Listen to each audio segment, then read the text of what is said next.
presentation of Fox Sports. We are Fox.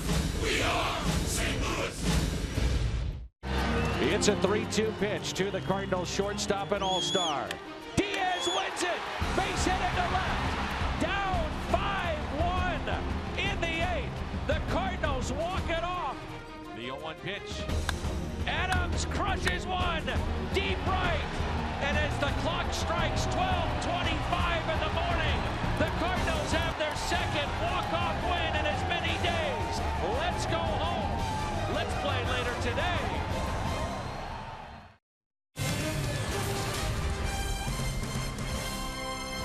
This is St. Louis Cardinals baseball.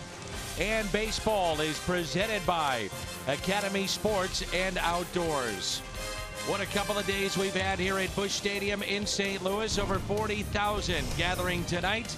It's the LA Dodgers and the St. Louis Cardinals game 2 of their 3-game weekend series. Tyler Lyons so effective out of the pen last night. 4 2/3, only 1 hit allowed. And that allowed Matt Adams to set up the heroics in the 16th. That's right, 16 innings. We're back at it again.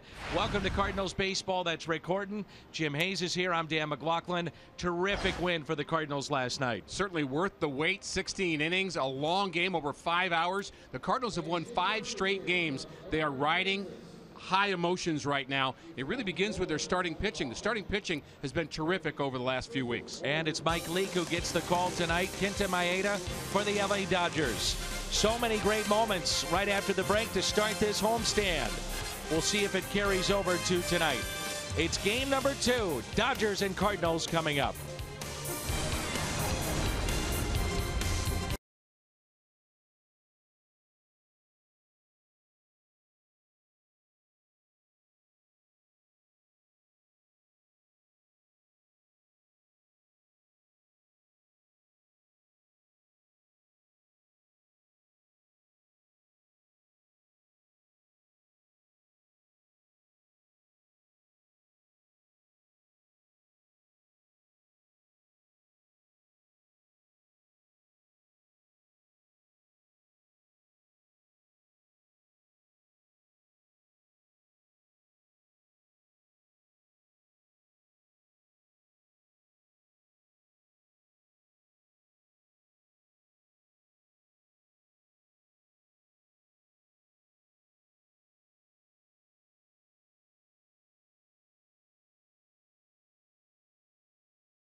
Of a 3-game series, and it's Mike Leake, a 7-7 record overall, but the last 2 times out he has been dominant. 21 strikeouts against Milwaukee and San Diego. How's he doing it? An assortment of pitches, including the cutter. He gets a strikeout there of the Padre catcher Norris. He's also used the changeup to get some of those strikeouts. Leake normally a ground ball pitcher, but the strikeout has been king for him. He has been finishing off hitters. The slider down and away has been a key pitch for Leake. The Dodgers and the Cardinals, 2 great organizations, squaring off next.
Caps the Cardinals on the front.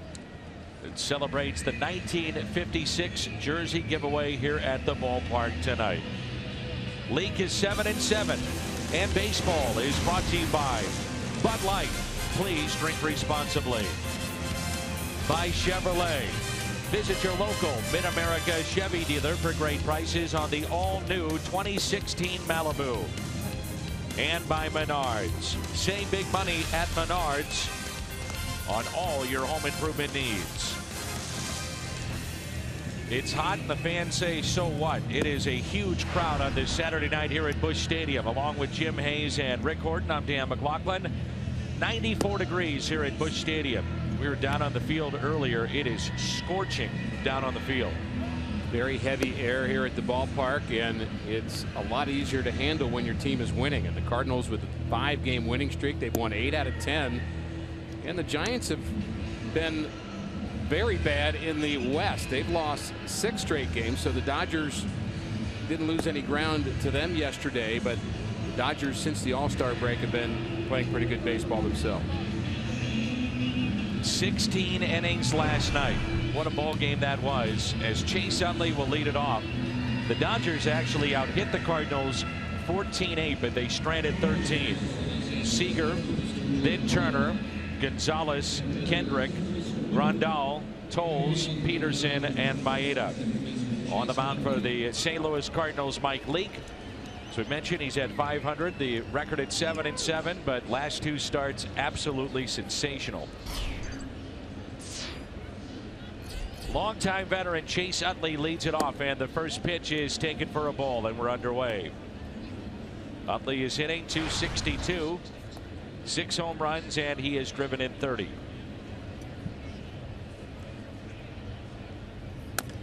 Ground ball that is tapped foul. Utley grew up in Long Beach, played at UCLA, was a second-round pick in 1997, did not sign, and then after 3 years with the Bruins, the 15th overall pick back in 2000. And a little controversial in Pittsburgh when they brought him to the big leagues. He was replacing a guy who had had a terrific year the year before, and that guy is the Cardinals bench coach, David Bell. And also they made room for Utley because of Placido Polanco. So they moved Polanco to third base. Bell was forced out. Utley took over at second. And he hits a fly ball out to shallow left. There's Hazelbaker, and he makes the catch. The Cardinals defense tonight: Hazelbaker in left, Grichuk in center, Piscotty is in right.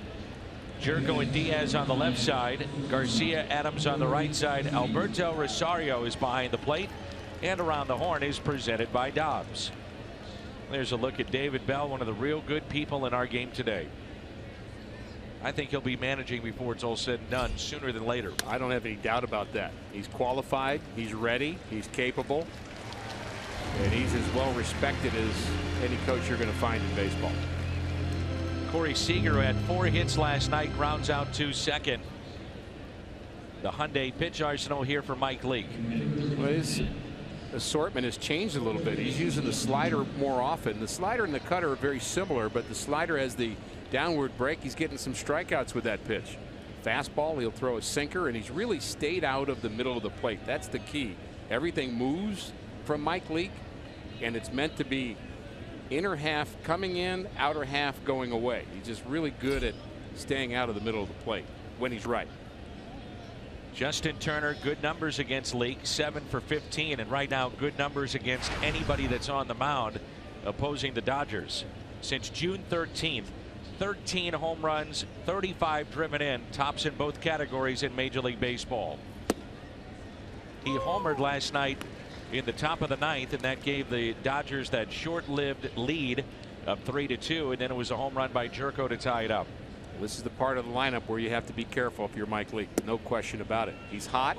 Plus, the other Dodgers do not hit Mike Leake very well. Utley in particular, just 125 in his career. Pretty big sample size, and so here's where Leake's going to have to bear down. Stephen Piscotty is in right field. 6:15 starts, very tough on the right fielder, especially in the middle of the summer here at the ballpark. Becomes a sun field. The 2-2 pitch. Normally you'd say that would be an advantage to the home team because they're more used to the conditions, but we haven't had a lot of games at 6 o'clock, and we also have had kind of a changing outfield landscape anyway in terms of personnel. So Piscotty has been pretty solid in right, but Grichuk has moved around a little bit. Hazelbaker hasn't been here a lot, so you think it would hurt the Dodgers more, but I think everybody playing the outfield now has to pay attention. They have to communicate. The infielders have to be a part of that on balls that are hit in shallow parts of the outfield. What do you think of those unis? I miss the birds on the bat, but I like them. I'd say they're classy looking, but they seem to be missing something. Jed Jerko. And a 1-2-3 inning for Mike Leake. Cardinals coming up in the home half of the first. There's no score.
52-44. They're 8 games above 500 for the first time in 2016 as Kenta Maeda finishes up his warm-up tosses. And the leadoff man for the Cardinals will be second baseman Greg Garcia, followed by Aledmys Diaz, a 25-game on-base streak on the line tonight. Then Stephen Piscotty, last night's hero Matt Adams, Jed Jerko, Jeremy Hazelbaker, Randall Grichuk, Alberto Rosario, and the pitcher batting ninth, Mike Leake. Kenta Maeda last start was on Sunday. Took the loss against the Diamondbacks. He allowed a season-high 5 runs in 4 1/3. He's going to try to get you out with his slider. That's his favorite pitch. He throws it about a third of the time. The Dodgers are trying to get him to throw his fastball more often. They think he needs to do that to set up the slider. And of those last 5 games, only twice getting past the 5th inning. The Dodgers, after a long night with their bullpen, of course the Cardinals had one too, need him to go deeper here tonight. And a strike to Garcia. The bullpen last night for the Dodgers, as you mentioned, it's tax coming in here because of the 9 innings, and the day before they had a bunch of innings against Washington. And Maeda has not been going deep into their games. They did bring up Ross Stripling today to replace the left-hander that made his debut yesterday, and so that will help matters. Well, think about this. In his last 5 starts, he's only picked up 26 innings. That's it. So they've had to go to their pen an awful lot recently with Maeda on the mound. 0-2 pitch. And it's held on to by Grandal and a strikeout. We talked a little bit about the slider. There it is, about a third of the time. The fastball just barely over 40%. That's not a high number. We'll use a curveball changeup that we saw there to Garcia, and he actually uses the cutter. The first line should say cutter. He'll use a cutter and a slider both, a little bit like Mike Leake does.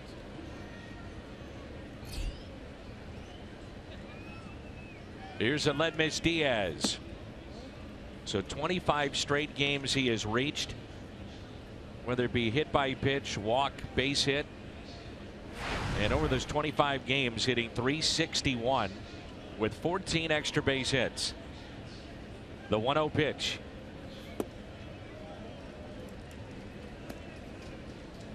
To go even further with the point about Maeda not going deep into games, he's completed 7 innings in only 2 of his 17 starts. That's it. The 2-0 pitch. And oddly, when you look at his numbers in Japan, a 200 inning guy. So he's a guy that is used to going deep. He's just 27 years of age. He's a rookie. And how about this interesting battle? You've got 2 guys from lands far away squaring off here in St. Louis, Missouri.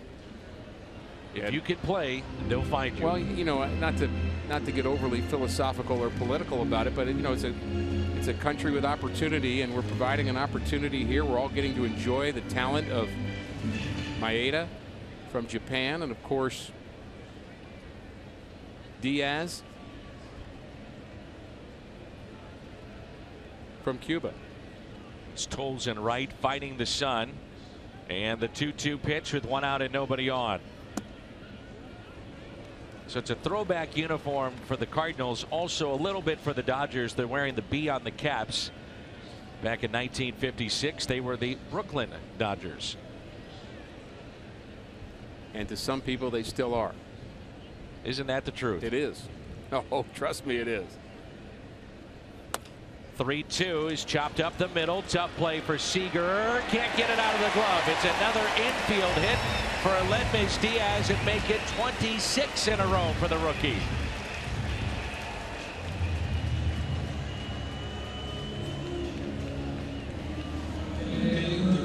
One Rookie of the Year candidate testing another Rookie of the Year candidate. Both outstanding shortstops. Seager on the move, and the transition from glove to hand didn't work very well.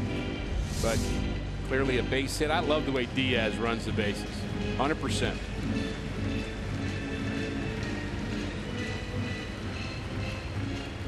And as you talked about last night, now another element of his game would be more stolen bases. Love to see that.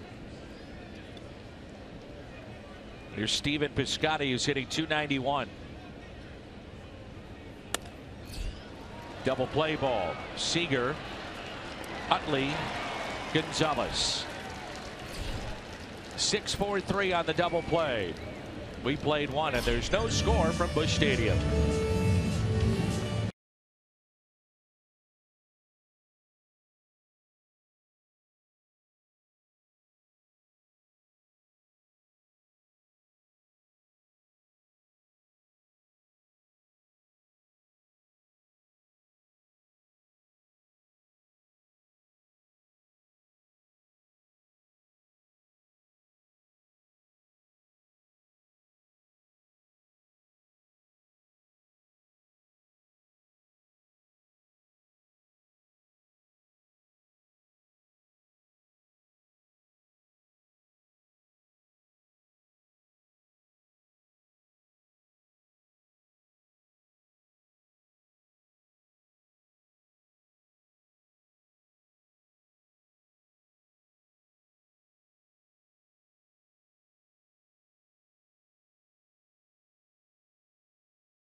Who is here at the ballpark and enjoying baseball. There's Matt Adams, the big home run last night. With more on that, let's check in with Jim.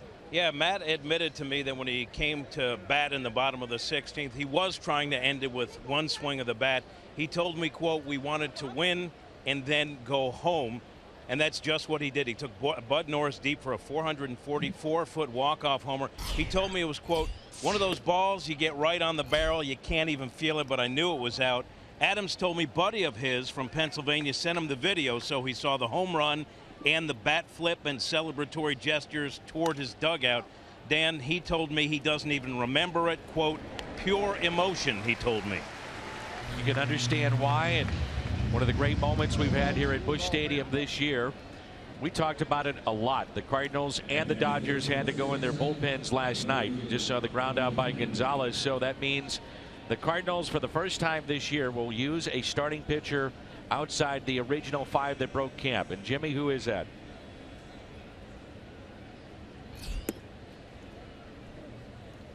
I promise Jim is there. I'm here. It's Mike Myers. Dan, he was a guy who was at AAA, 3-3 record, 2.94 ERA. Mike Matheny saying, based on what Lions did last night, going 4 2/3 scoreless, and Myers was going to pitch tonight. And luckily for Myers, he told me that he was scheduled to pitch in Memphis tonight. His whole family was there to watch him pitch, so they're just going to make the trip to St. Louis and watch him tomorrow. Here's a ground ball up the middle and just past Diaz. And Dan, Myers has had quite a road back to not only minor league baseball, but to on the brink of making his big league debut. He had thoracic outlet syndrome surgery just recently. He also had a collapsed lung along the way, and he got it all together. He had a good couple of starts in Springfield. He was good at Memphis, and Mike Matheny said they were kind of keeping an eye on him, and based on the fact that he was on his normal rest, he was a good option for him, so he'll be getting the start tomorrow. All right, Jimmy, thank you. That thoracic outlet syndrome, when he had the surgery, it's been less than a year.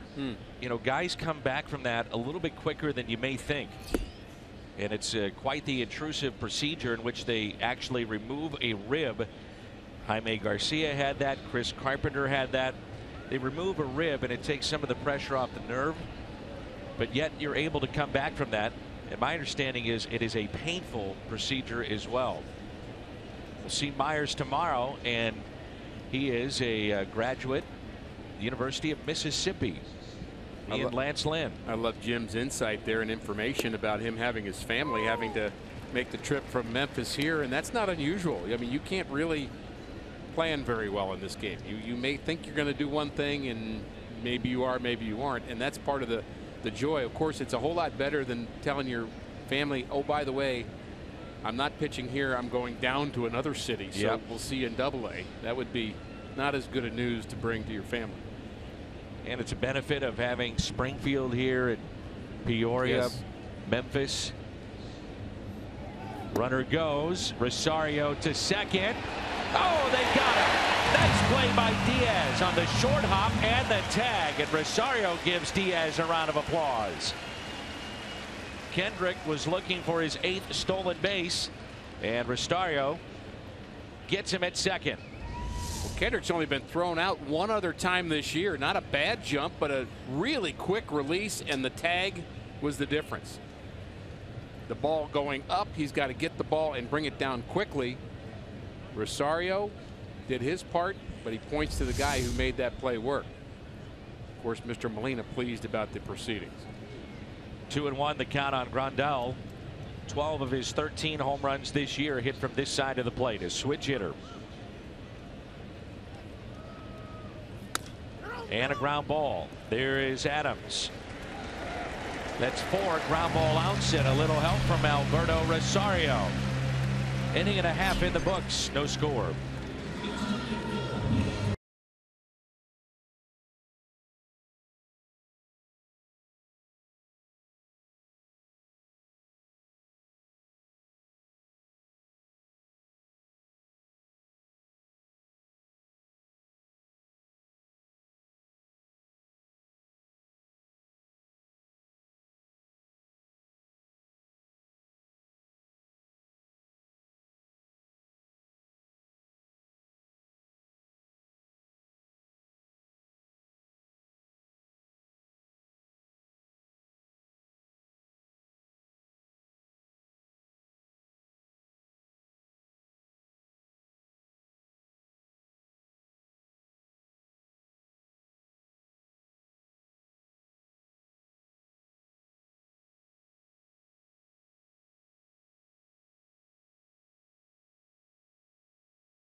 Home field advantage.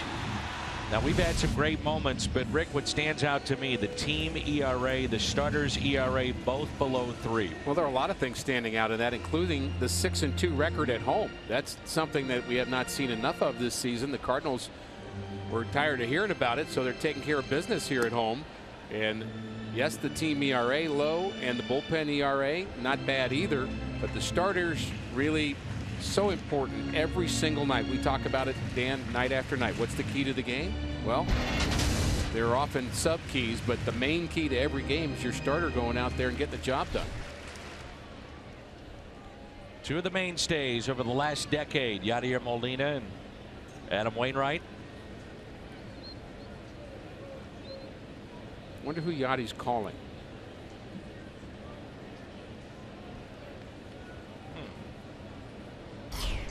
Nice round of applause here for Matt Adams. First Cardinal ever to hit a walk-off home run in the 16th inning or later. How about the home run he hit in Cincinnati? Number 2 that night. 2 in extra innings. Here's the 0-1 pitch. Kubota power stats on Big City, Matt Adams. Cardinals first baseman, most walk-off home runs since 2000. He's a part of that 40 number for the Cardinals. Here's the 0-2. Hits it the other way and a foul ball.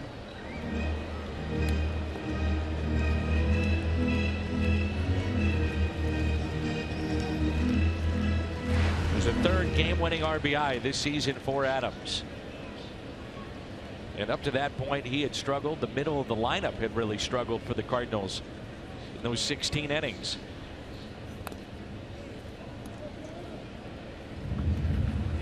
Maeda can be pretty stingy early on in his games. First time through a lineup, the opposition hits 182. Second time, 196. Third time through, near 340.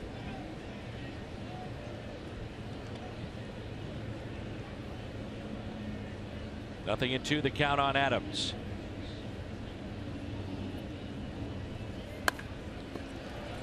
Couple of hops from the outfield grass, Chase Utley.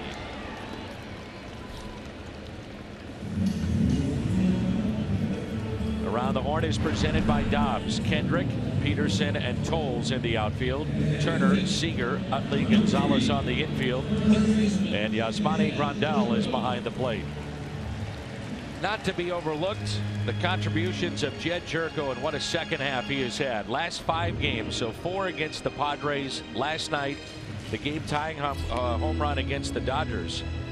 10 for his last 19, 5 homers. He's driven an 8. And it feels like he's been in every position in the Cardinals lineup since the break. Hitting 5th here tonight, but we've seen him in the leadoff spot. We've seen him down in the order. Mike Matheny moved him up in the order because his production has been so good. He wanted to see him hit, and why not? He did it again. The game was over, or was it? 2 outs in the 9th inning. The Cardinals extend their home run streak to 13 straight games with 1 or more home run, and it was Gyorko who really lifted this crowd and started us on our way to a 5-hour and 10-minute game. You make a great point. Certain hitters just don't like being shuffled around in that lineup. They are creatures of habit, but Jed says it doesn't bother him one bit. He's pretty easygoing. Not a lot bothers him. Old country boy from West Virginia. See it and hit it. Pretty much that's it. 1 ball, 1 strike. Some of the old timers used to literally do that when guys would start overthinking, and that's not just a modern day problem. That's a baseball problem. You are prepared, but you can over prepare and you can overthink, and occasionally a coach would just come up and actually show you a baseball and say, show it, put it right in front of you and say, see this, and you'd say yes, and he'd say, hit this. Okay, I mean, it's as simple as that. But they're trying to get you to stop being in that spiral of overthinking, which, you know, it's a little bit like anybody who's a golfer understands the swing thought problem. When you're thinking a negative thought, or you're worried too much about outcome and you're not in the moment. You can't think about outcome, you think about the moment. That's how you compete. The 2-2 pitch to Gyorko.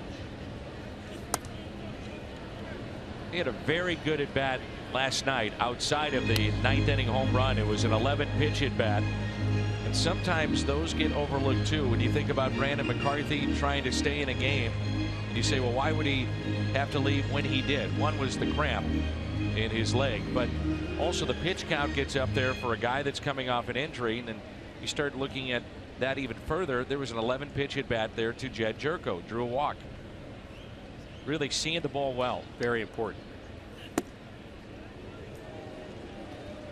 3-2. Proved your point there, didn't he? Didn't chase. Borderline pitch that maybe he could have tried to reach for, and maybe 3 weeks ago he would have. Doesn't that coincide too with playing time and no question about getting in a comfort zone, playing more and more with Peralta out? Hits it off the end of the back to Maeda. Underhands to Gonzalez for out number 2. Let's take a look at Rick Horton's Toyota key to the game. I think Mike Matheny's team is going to have to maintain energy and ride the emotion of the late inning heroics that we've seen the past couple of days. And You know, it can be very taxing to play in the heat in St. Louis, and you know nobody's whining about it, and they understand it's their job to do. But you've got to find a way to get more and more energy day after day, and when you win, you ride that, and you hope that the other team's down. You know, it's one thing to play 5 hours and win, and it's a whole nother thing to play 5 hours and lose. And you just have to keep your energy better than the other team. Be consistent with it. A strike to Hazelbaker. Now, I don't know how Peoria is handling it. 9-9 game, a tie. So and then they called it, and then all of a sudden a 2-hour bus ride to South Bend last night. So they played for hours that didn't win or lose. Hazelbaker puts it in play. Quickly, Seager just gets Hazelbaker. Well, we hope that Ray Lankford will be with us when we come back. Some impressive numbers over the years wearing the birds on the bat. Ray Lankford, we hope, coming up.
Well, just to follow up on what Rick was talking about last night, 16 innings for both the Cardinals and Class A Peoria. Their game ended in a 9-9 tie, then a 2-hour bus drive as they went to South Bend. The Cardinals win it in 16 innings with a walk-off.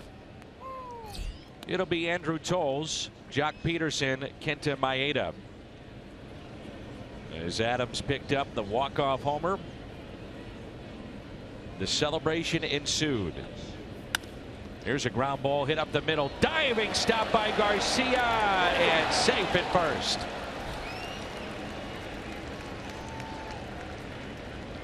So an infield hit for Andrew Toles, who can really fly. We saw that last night. Great effort here by Greg Garcia. Throw is just a little bit offline as a hurried up towards first base, and Toles is aboard. I don't think he gets him anyway. I think the Cardinals defense has never been better this season than it's been the last couple of weeks. A lot of good plays. Jerko at third. There we see Garcia laying out at second base. Couldn't get his man. Toles, by the way, having some kind of a season. Sure he is. started out in A-ball. Right. Double-A, Triple-A, hit over 320 combined, and here he is in the big leagues. Rosario has already gotten one man tonight. Cardinals catcher caught Howie Kendrick trying to steal back in the second inning. We're told by the Dodger broadcasters, if you get a chance to watch Toles run on a ball in the gap and he's at first, it's eye-popping. He can fly. Jock Peterson hitting .225, 13 home runs. He's driven in 35 this year.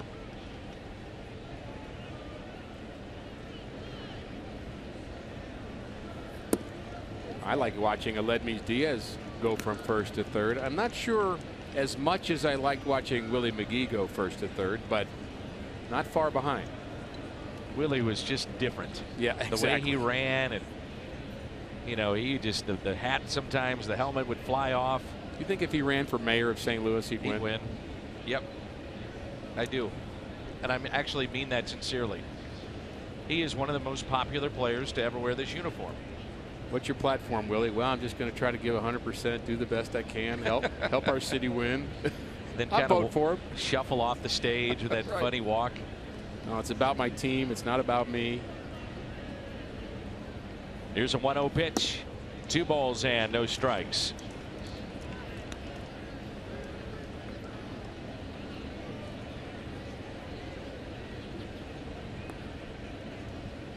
Peterson burst onto the scene a year ago, the center fielder for the Dodgers, with tremendous power. 20+ first half home runs a year ago. But teams have been staying away and also not giving him many fastballs this season. You can see there in that swing, he explodes into the baseball. And he has a different kind of swing, too. I wouldn't call it a smooth swing. It's a power swing. It's a power swing that just seems to work. He can fool you, I think, with that power. I don't know, he's not got the power of a Ray Lankford, but he's got some power. I'm pointing at my wrist right now, which does not have a watch, at Ray Lankford. But we knew he'd be here. And here he is. 2-1 pitch, base hit into right field.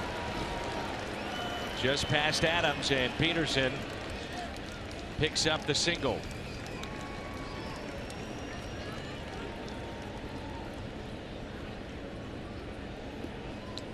So Peterson with that base hit, runners at the corners, and Kenta Maeda will be the hitter.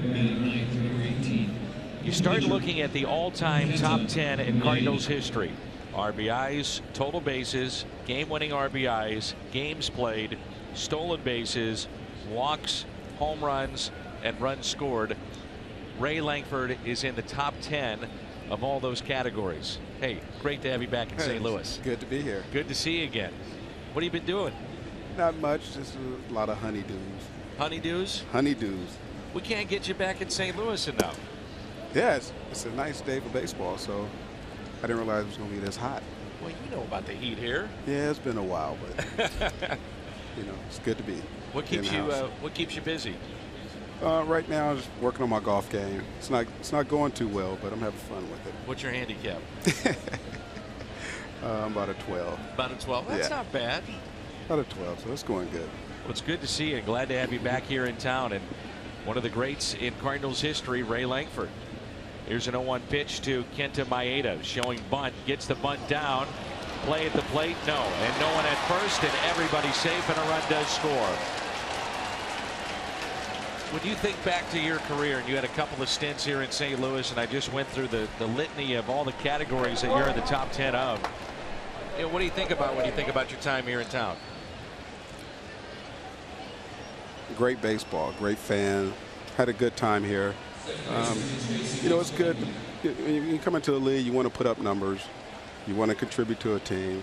But looking back, even looking back at it now, I felt like I could have done more. Really? Yeah, that's just the way it is. But you're in the top 10 of so many categories, and I said you're considered one of the greats in Cardinal history. Did those numbers, when I was going through those surprise you a little bit? Actually, it does. Really? Yes. Favorite memory when you think back to your time here in St. Louis? One of the favorite memories when I ran Darren Dalton over at the home plate. Yeah. That was a great memory, but I see him every year. Do you? Yeah, he lives in Florida. I see him every year. We have a good time. Here it is. John Kruk going to second, and then all of a sudden, here comes Ray Lankford. Oh, my goodness.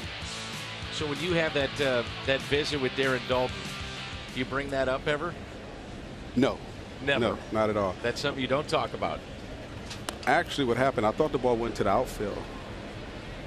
There's a tag by Adams. So I think the third base coach was trying to stop me, but I just ran right through the stop sign. It was a hot day, and I was ready to get off that turf. Football in your background?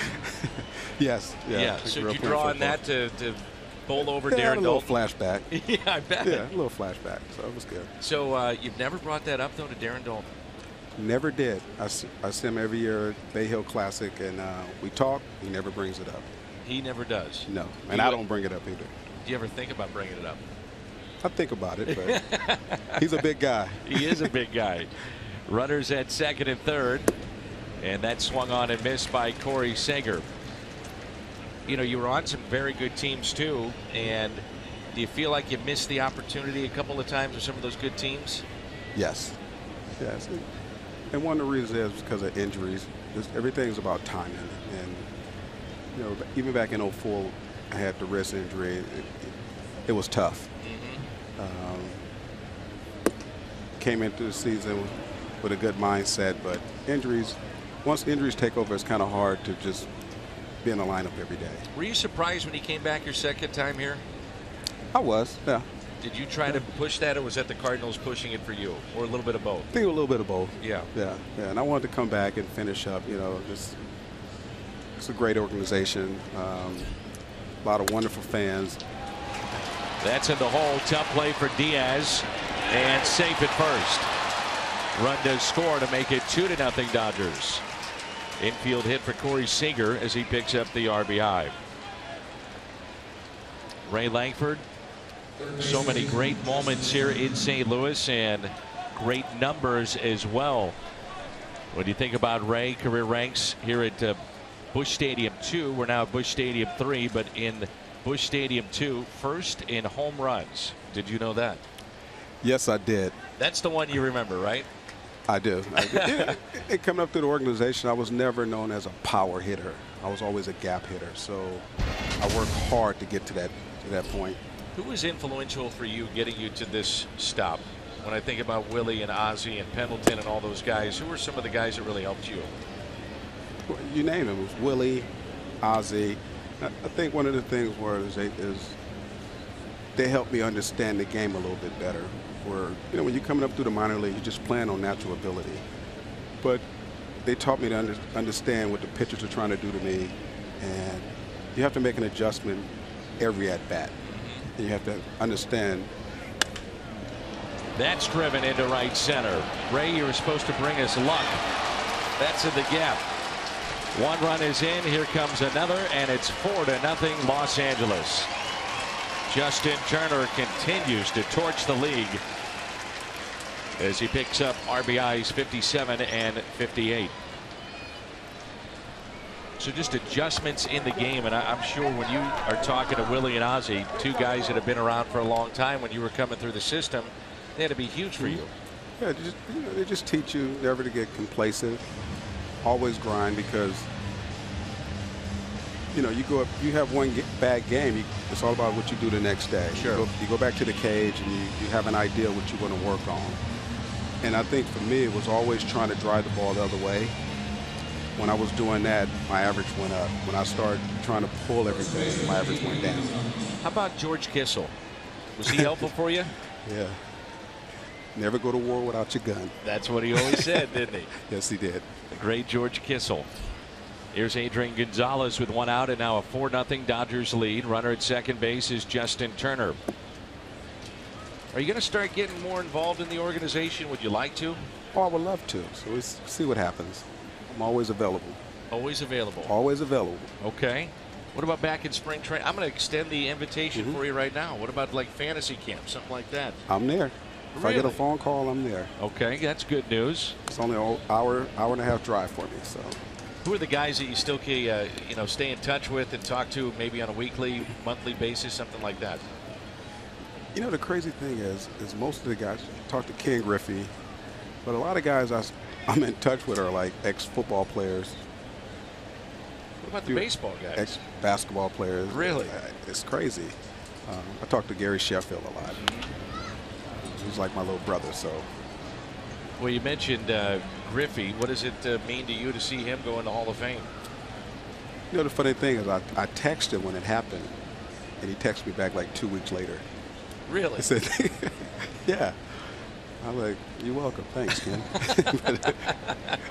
2 weeks later, he Yeah. gets the text back to say thank you. Here's an 0-2 pitch to Gonzalez with a runner at second base.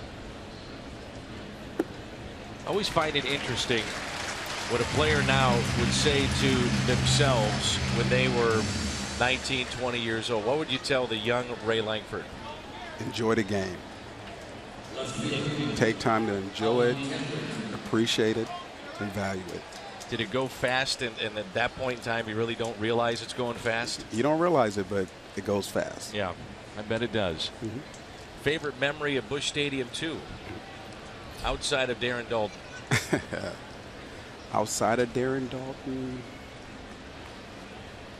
I don't know. It's just the fact playing in Busch Stadium, period, is a blessing.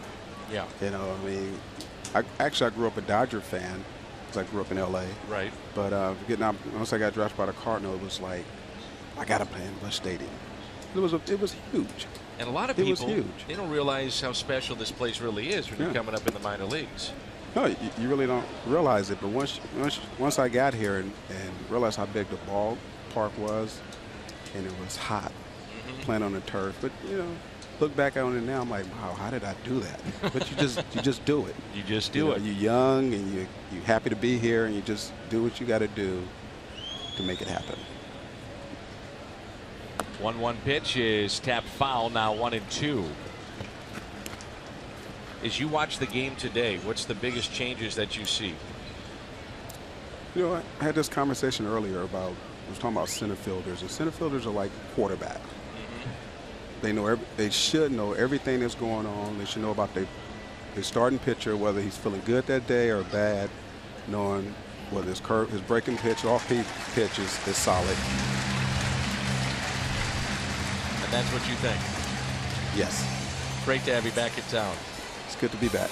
Awesome to have you here. Thank you. Take a look at this and enjoy it. Maybe bring it up to Darren Daulton next time. Ouch. Hey, Darren, how are you?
It's Manchester and the kids that play for the Manchester Leagues, and also Baldwin.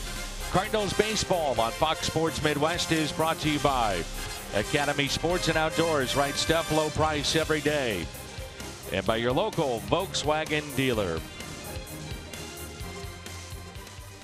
I have a new fantasy camper for you. Not those young boys right there, but Ray Lankford is ready to come to fantasy camp. Well, he's got a little bit of an injury here. I just bowled him over getting back into the boot. Yeah, I just knocked him over. Yeah. How's your shoulder? I got a text a couple of weeks ago from Darren Daulton. He said, next time you see Ray, run him over for me. So that is a vicious, and I mean actually vicious collision. It's hard to watch, really. And I understand that the game has changed, and in a lot of ways you hate to see injuries. So I think it's for the better, but that's a man playing hard. Yes, it is. 1 ball, 1 strike on Randal Grichuk. Seeing the Dodgers here, I also think about Gary Bennett and Brian Jordan, and those two had an awful collision at Dodger Stadium probably about 10 years ago. Both were at fantasy camp. That's popped up and fouled back, and I was doing a feature on the collision, and just like Ray, who talks to Darren Dalton all the time, I asked each one of them away from each other, have you talked to each other about the collision? And both said absolutely not, no way. And they both said we like each other a lot. We're in the Cardinal fraternity, but we don't talk about that. Terry Pendleton and Roger McDowell have coached together with the Braves for multiple years, and they do not talk about the home run that Terry hit off McDowell at Shea Stadium in New York, which was an unbelievable moment for Cardinal fans. But, you know, I think there's part of the professionalism and the courtesy that your joy is somebody else's sorrow, and maybe it's best not brought up. Gary Bennett had torn knee ligaments after that took place, and of course Brian Jordan, a former NFL player.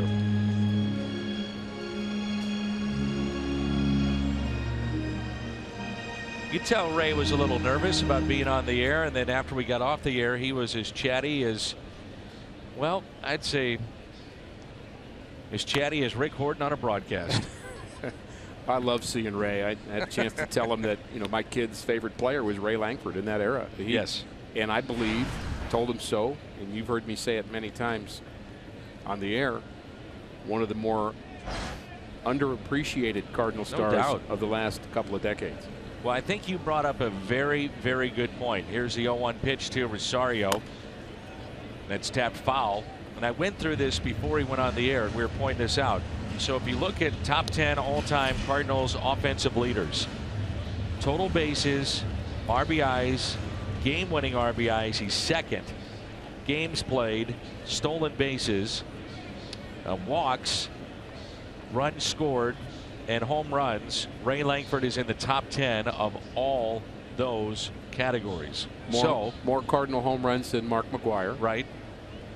So the question would be, is the next stop for him maybe across the street in the Cardinals Hall of Fame? I think he should be. You have to look at it that way.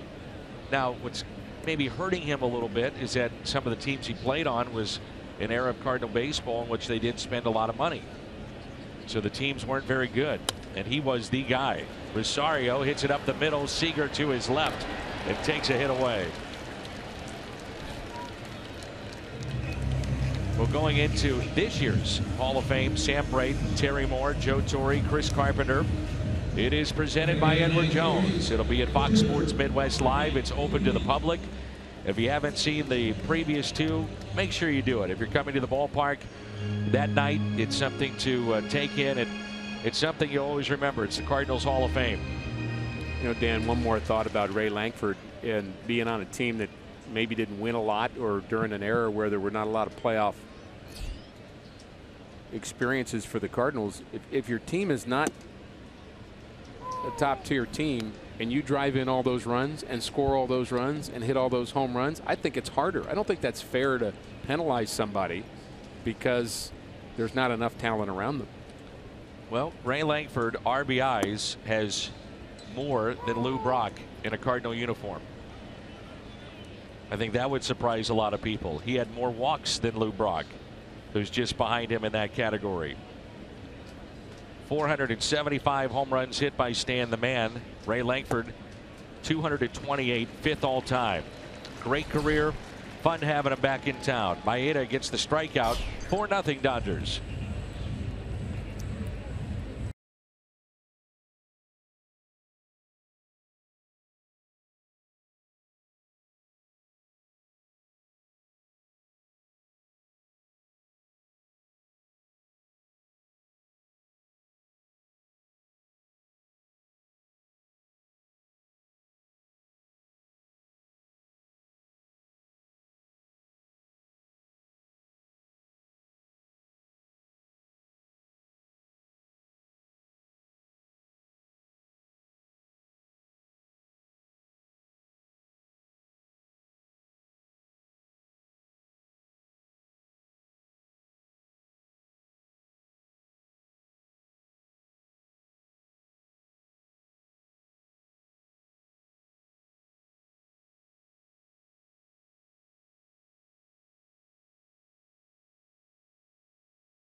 leading the St. Louis Cardinals.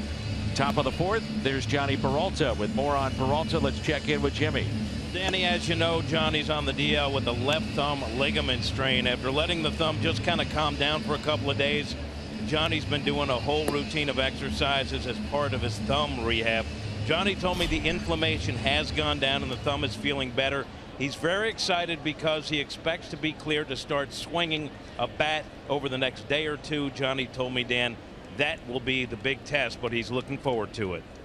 Well, we appreciate it. Thank you, Jim. And again, that is the test when you're dealing with that sore thumb.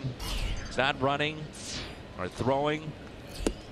And in this case, for Peralta, not even fielding ground balls or playing catch. It's just about swinging the bat.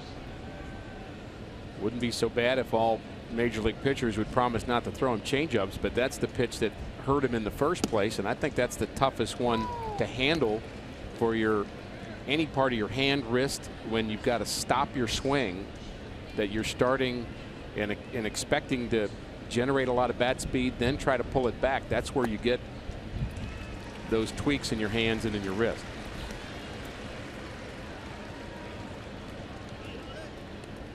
Missouri Lottery Fox Tracks and a strikeout here of Yasmani Grandal.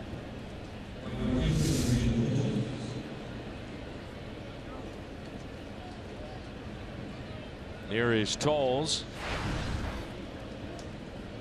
who started the rally in the third for the Dodgers with an infield hit. When Ray was leaving, he said, you know, I wish I would have said more about defense.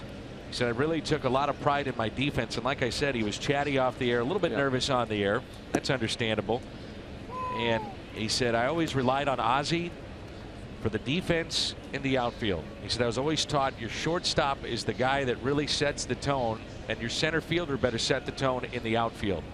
So that's one of the things that drives me crazy now, as Tolles is often on his way to second base, standing up with a double. He said, but too many guys are having near collisions where it shouldn't happen in the outfield. We talked about that earlier today, communication, how important that is for outfielders. Ray was a very, very good outfielder.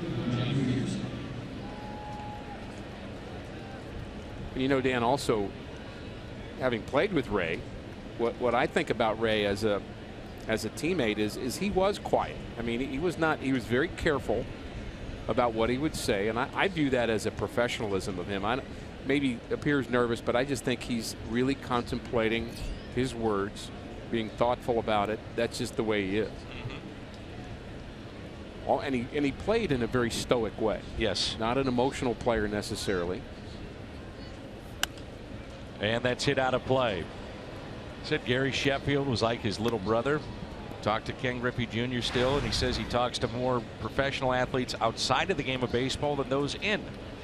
He said it took 2 weeks to get a response from Griffey on the Hall of Fame congratulation. That's about what I get from you on a text, about a 2-week delay before you respond. So I understand that very well. Well, I know exactly where Ken is coming from.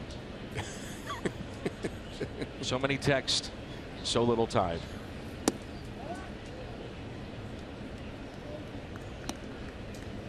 I will text you right away, though, when you set up golf. Oh, Rick, buddy. I do get those. Yeah, I hear you. How you doing? Am I available? Of course I am. Best friend. Conditional. 1 ball, 1 strike.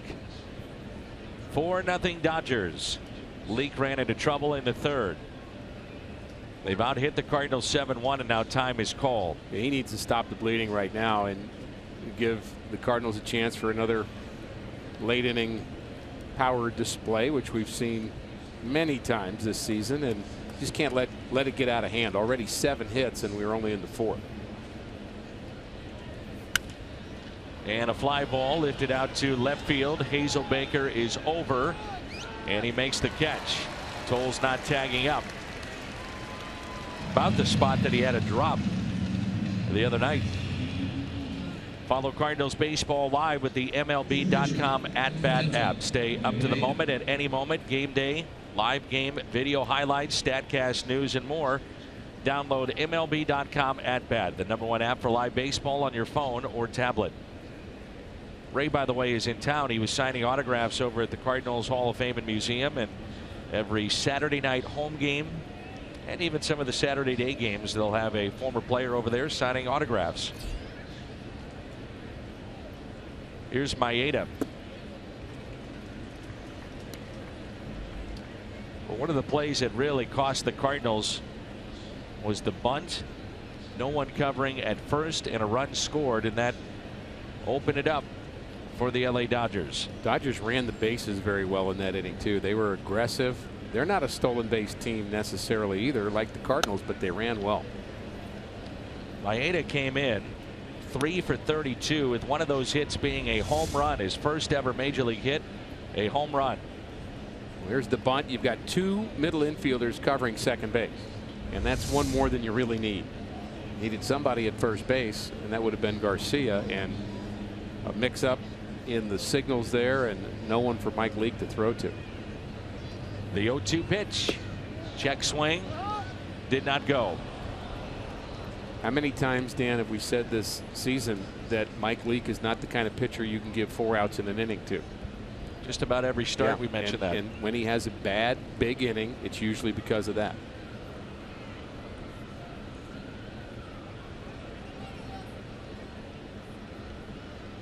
No balls and 2 strikes with 2 outs and a runner at second base. That time he got him. So a scoreless frame for Mike Leake. 4-0. Dodgers on top.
Is here helping us out and helping us with the stats as our T-Mobile greater coverage of baseball comes your way, and Ken Griffey Jr. is headed to the Hall of Fame tomorrow along with Mike Piazza. What a great career for Jr., especially in Seattle. And Piazza, unbelievable hitting catcher, maybe the greatest hitting catcher of all time.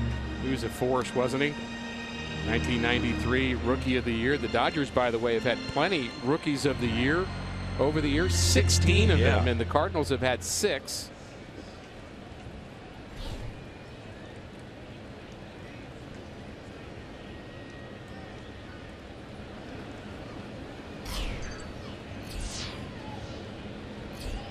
Here is Craig Garcia. Garcia to the right side, handled there by Chase Utley, and he makes the play.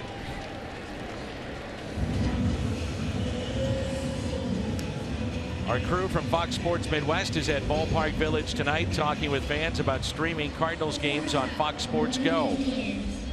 More and more fans are watching the games on Fox Sports Go. So if you have a question, they are over there, and I'm assuming handing out T-shirts and now wait a minute, bumper stickers. Last time you said that, I got in line, and I guess they ran out right in front of me. I saw that you and Scott Mormon made your way over to that line, and I hope you were able to get a T-shirt or a hat.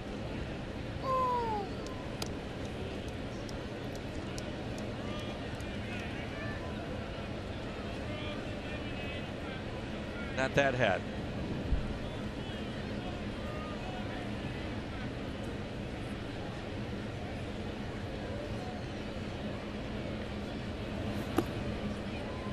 At the plate, it's Aledmys Diaz.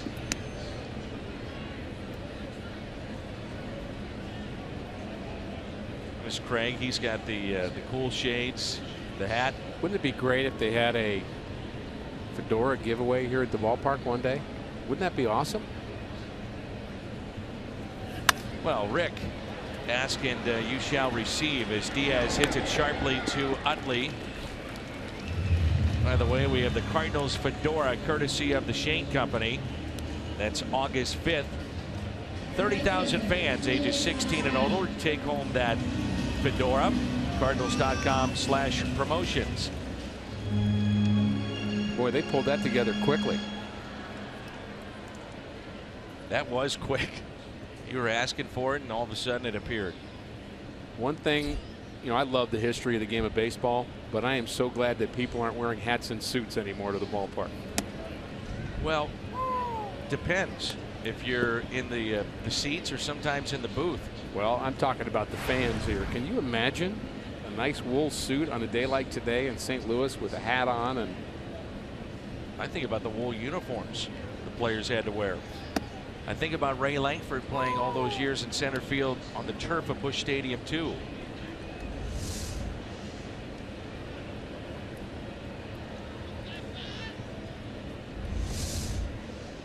As he said as he left us, we were talking about that, and he said we just didn't know any better. It was turf, it was hot, you just dealt with it.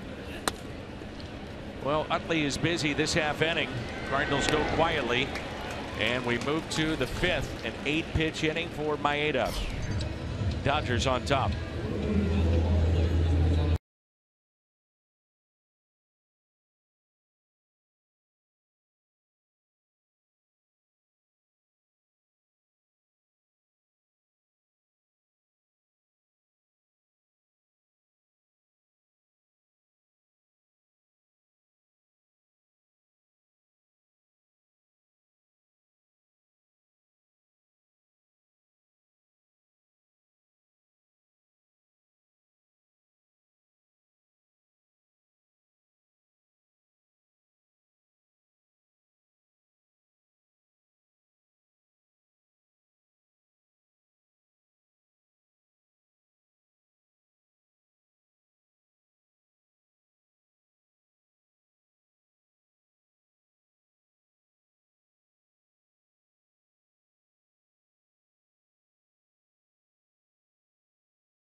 This crowd on a hot night here in St. Louis. Cardinals wearing their throwback 1956 jersey that does not feature the birds on the bat on the front. That was the giveaway tonight for those here at the ballpark. Chase Utley will lead it off. Mike Leake and the Cardinals trailing 4-0. Top of the lineup, Utley, Seager, and Turner. You remember that great run of rookies of the year that the Dodgers had back in the early 90s. Wow. Little check swing almost, and underhanded by Mike Leake. Eric Karros, Mike Piazza, Raul Mondesi, Hideo Nomo, Todd Hollandsworth, 5 years in a row. It was the Dodgers that took home the Rookie of the Year. The last Rookie of the Year for the Cardinals was Albert Pujols in 2001.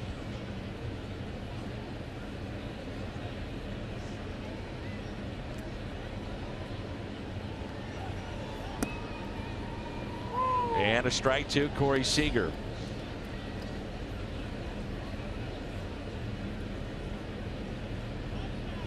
Dodgers have a couple of opportunities at that Rookie of the Year. We keep talking about Seager, but Maeda's a rookie. His 8 wins. If he goes on a tear in the second half, he's got a low ERA.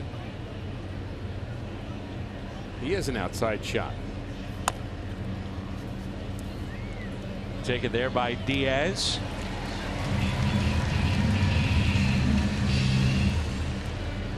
Well, the sun has gone down a little bit, so the right fielder, that was at the beginning of the game, and now little different story.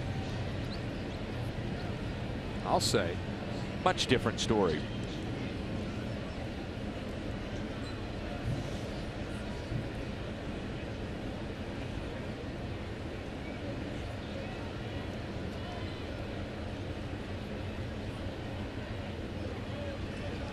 Here's Justin Turner. He had the double into right center that scored 2. We talk about a little leg kick that Turner has, and he just generates a ton of power with that leg kick. There it is.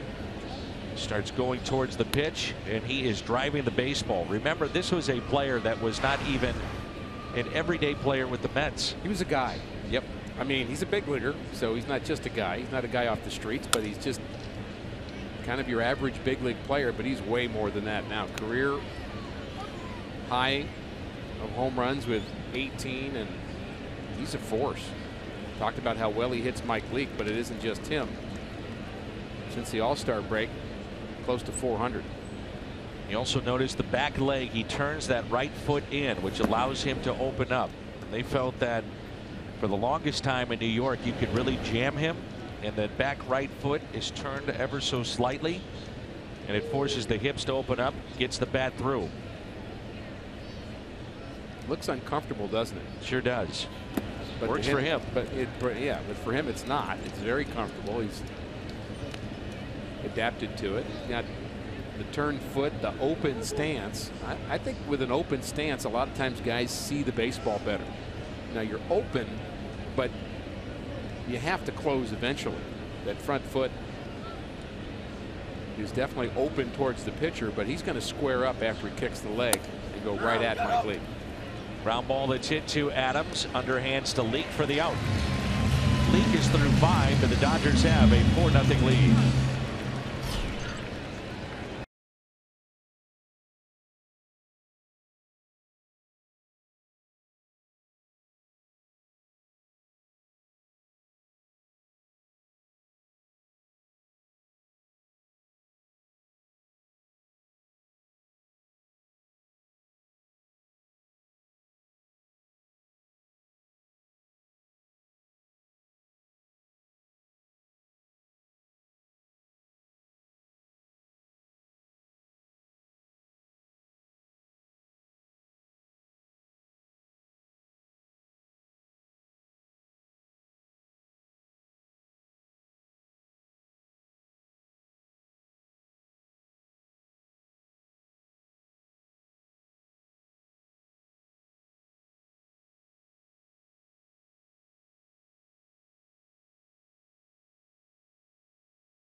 frozen strawberry lemonade is back, and it's only available at McDonald's.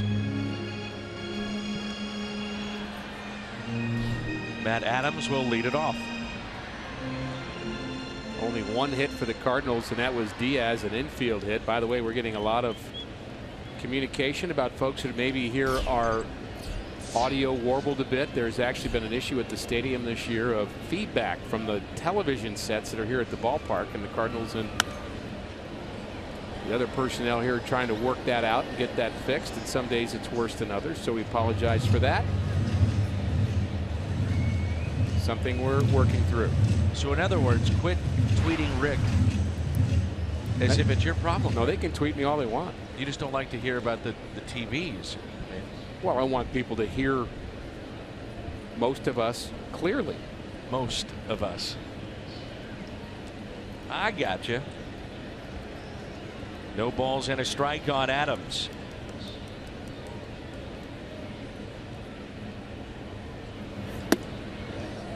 I would love for everybody to hear this home run call that you're about to give for Matt Adams. You're calling it, huh? Premonition. The 1-1 pitch to Adams. Foul back.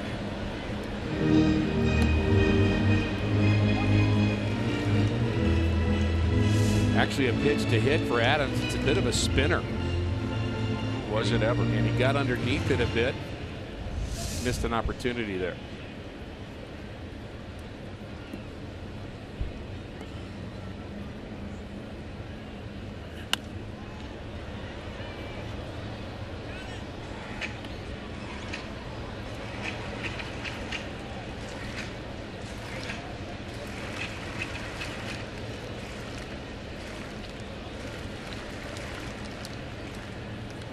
Shift on with 2 strikes here on Matt Adams.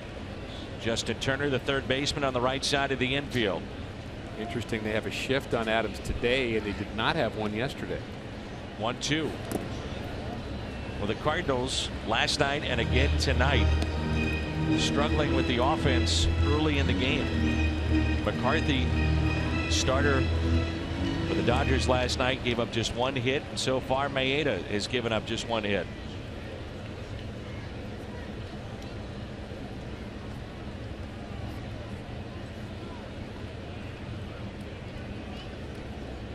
And the 2-2 pitch. Pulled foul. Maeda is a 28-year-old that was Japan's first ever pitching Triple Crown winner. Wins, ERA, and strikeouts. And to add to that, a 2-time Sawamura Award winner, which goes to the best pitcher in the Japanese league. Signed an 8-year, $25 million deal with the Dodgers. Pitched in the 2013 World Baseball Classic, made the all-tournament team, and he said he used that tournament to gauge as to whether or not he wanted to give it a try here in the major leagues. Signed for $24 million here in that deal, after in 2013 making in that season 210 million yen, and I'm still not sure whether that's a raise or not. What do you think? I don't know what I'd do with 210 million yen. It's a lot of yen.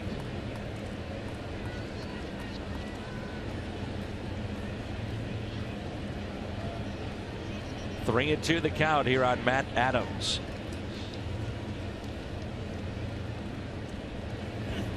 Adams down the right field line. Horton here, unbelievable. Ricky Horton called the home run. Cardinals get on the board. That's now 14 straight games the Cardinals have homered in. And St. Louis gets on the board. Ricky is headed to the boats. And I hope everybody heard your call clearly. Nice moment for Matt Adams. Not as dramatic as last night, but nice to see Matt finding his power stroke.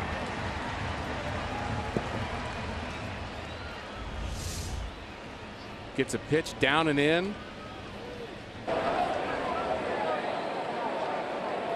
See you later.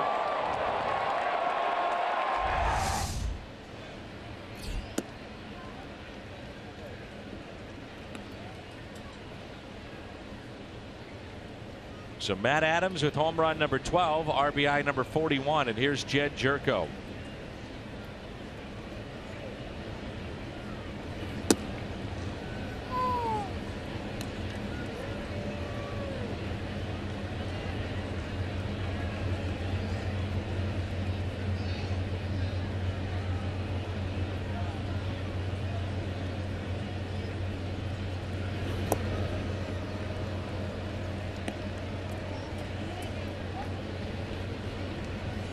One ball and 2 strikes.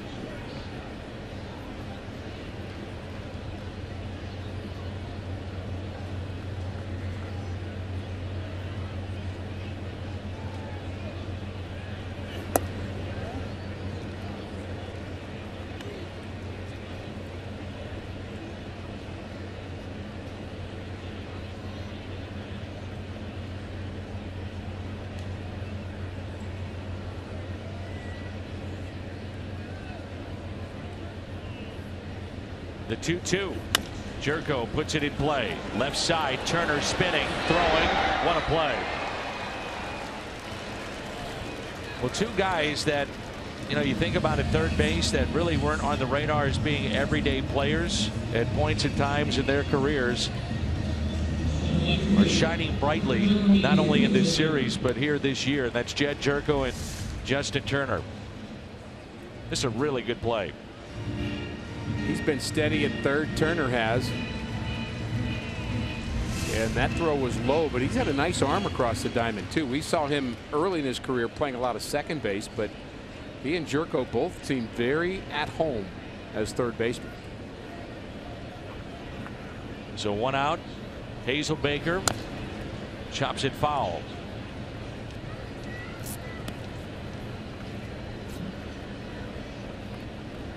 You were talking about the open stance and the vision with that. I go back to Andres Galarraga, 1992. Don Baylor was the hitting coach here in St. Louis. And Galarraga had a really tough start to that one season here with the Cardinals. It's not talked about all that much, and you see Hazelbaker, how open he is with his stance. Don Baylor got Galarraga to open up his stance, way open, and actually moved his head, and I've talked to Andres about this, to where both eyes were on the pitcher, and he said it just changed his career. Obviously put up big numbers with the Rockies after that.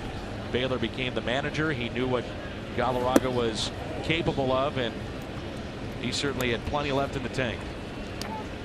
Vision, such an important part of hitting. Picking up the spin, the release point, whatever it takes to see the ball well, which I think that's why Jerko and Justin Turner have been so good the last couple of weeks. They're seeing the ball. It's like a big grapefruit coming out. By the way, Dan, I know you've been curious about it. 210 million yen is somewhere around $2 million. So he does get a bump coming over to the United States. Pretty sizable one. Our next telecast will be Monday night on Fox Sports Midwest. We will be at Citi Field in New York. Carlos Martinez and Noah Syndergaard in Game 1. That'll be fun to watch.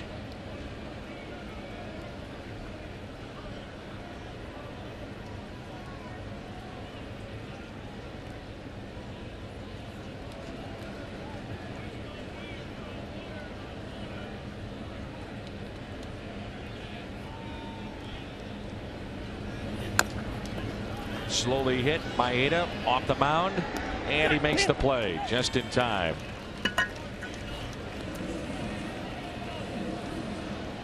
So this is our vintage bobblehead presented by AT&T. The description is a bobblehead unlike any other distributed at Busch Stadium 3. Yep, I agree. That vintage bobblehead, it's a throwback cardinal bird. And that was created with the memorabilia collectors in mind. And get your tickets at Cardinals.com for the Saturday, August 6th game coming up. Here's Randal Grichuk.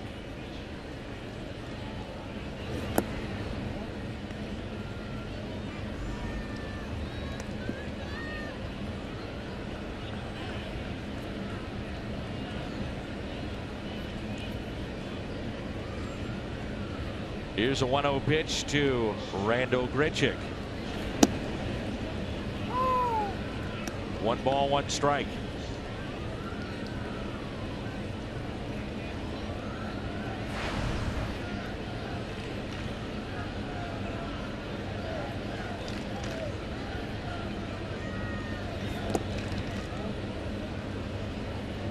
Get the feeling with Randal Grichuk, he just needs hundreds and hundreds and hundreds and hundreds of at-bats.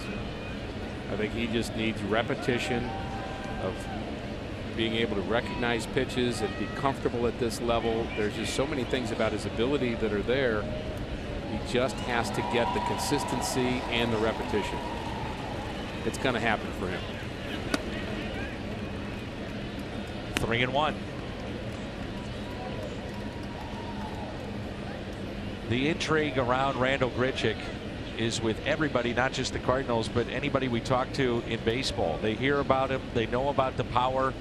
They see the speed. He plays a pretty good defensive center field.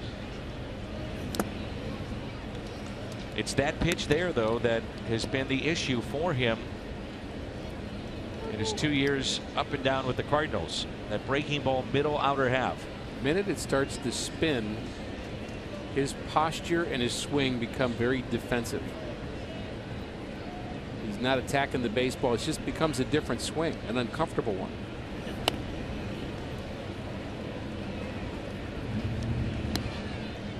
Once he learns to drive that pitch, whether he drives it up the middle, drives it to right, wherever he hits it, it's going to be a whole new world for Randal Grichuk. 2 outs, nobody on, and 3-2 the count on Grichuk.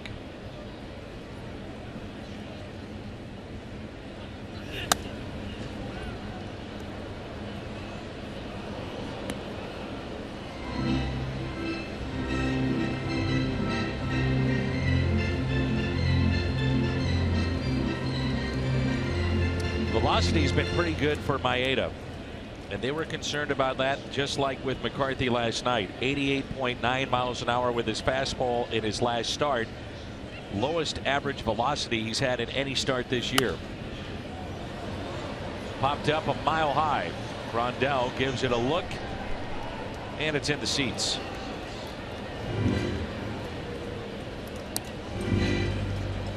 We talked about it, Ricky. The Dodgers a chance to make up some ground here on the struggling Giants.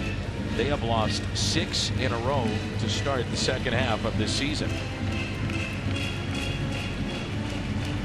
They start play 4 games back. The Cardinals 6.5 back of Chicago. The Cubs trailing in their game 3-0 to Milwaukee. That's in the 5th.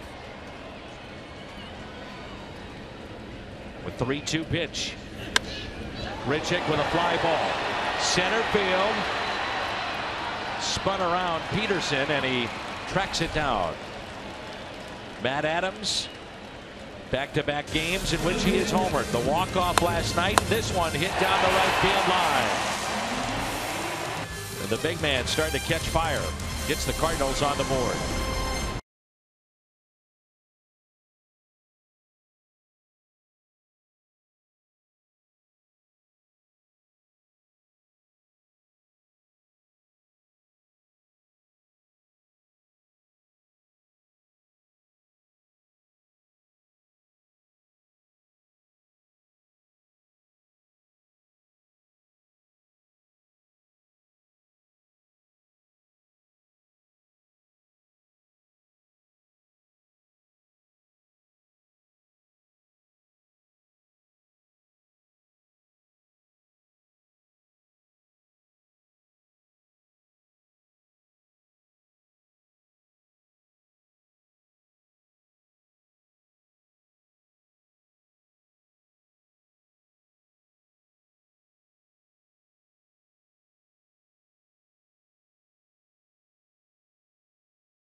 Sponsored by Audi returns this week with a red-hot rivalry. Don't miss David Villa and New York City FC battle their crosstown rivals, the New York Red Bulls, at 11:30 on Fox. Watch it live on Fox Sports Go. Cardinals have been out hit 7-2 in this game, and they trail 4-1. Mike Leake again pitching into the 6th inning. Leake has pitched through the 6th in 12 of his last 13 starts. So it's kind of been what was advertised when they picked him up. He'll give you a chance to win. He'll give you close to 200 innings. Low pitch count per inning, which gets you deep into games. That's who he is, pitch to contact guy. There's contact out to center. Well hit. Gonzalez makes it a 5-1 Dodgers lead. Home run number 8 for Adrian Gonzalez.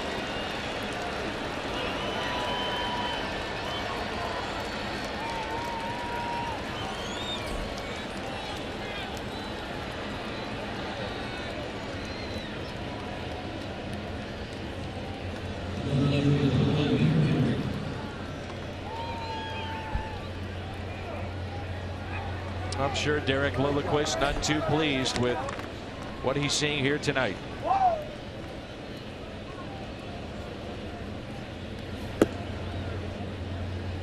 We showed the pitching numbers since the All-Star break. They're certainly going in a positive direction for the Cardinals, but so far not Mike Leake's night. 8 hits allowed. One thing you can say about Mike Leake, no walks in this game again. Only Clayton Kershaw, with less walks per 9 innings in the National League, is better than Mike Leake. He's a strike thrower. So that over time minimizes the damage. Unfortunately, that 4-run third will be tough, but not impossible to overcome.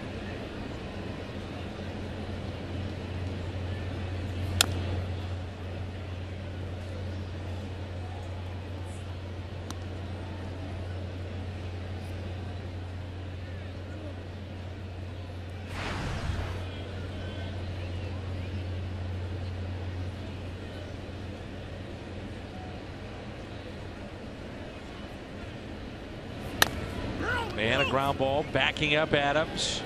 Underhands to Leake. Nice play by Mike on a high throw.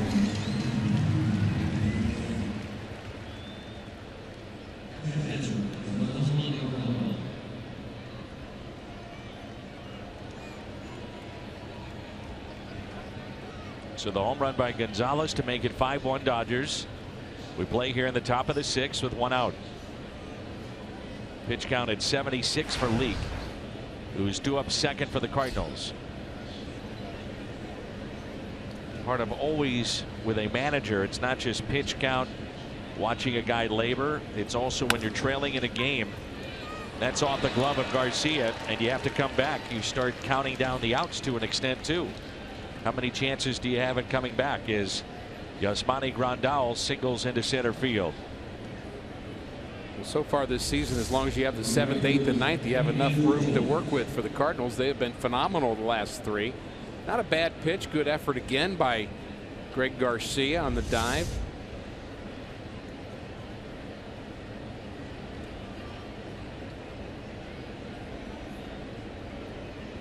A dirty uniform for Greg Garcia here tonight. Here's Andrew Toles. And he strokes a base hit into right center field. Grandal on his way to third. And Toles has had a nice night.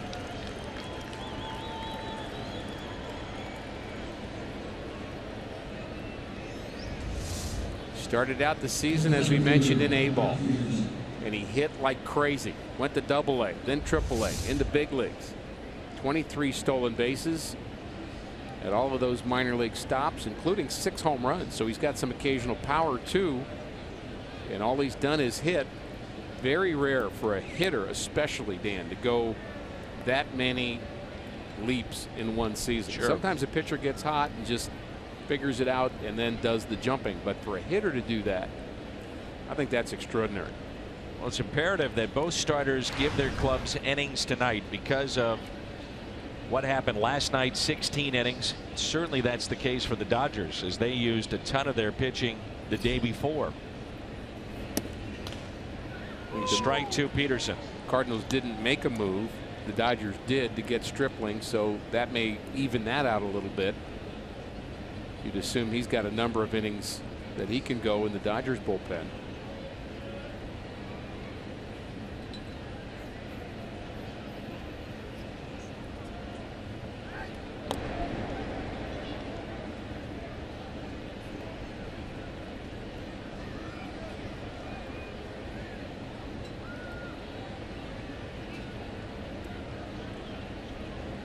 White Sox scratched Chris Sale from their start tonight, what the team has called a clubhouse incident.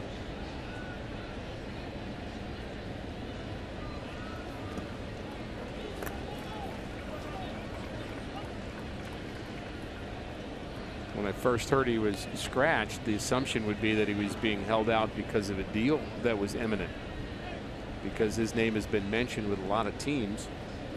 But apparently it doesn't have anything to do with that. It's a inter-team incident. He is one of the toughest pitchers that I've seen the past couple years. He is nasty. According to various reports, he got into an altercation with a front office employee over throwback uniforms. Here's an 0-2 pitch. And Toles on his way to second base.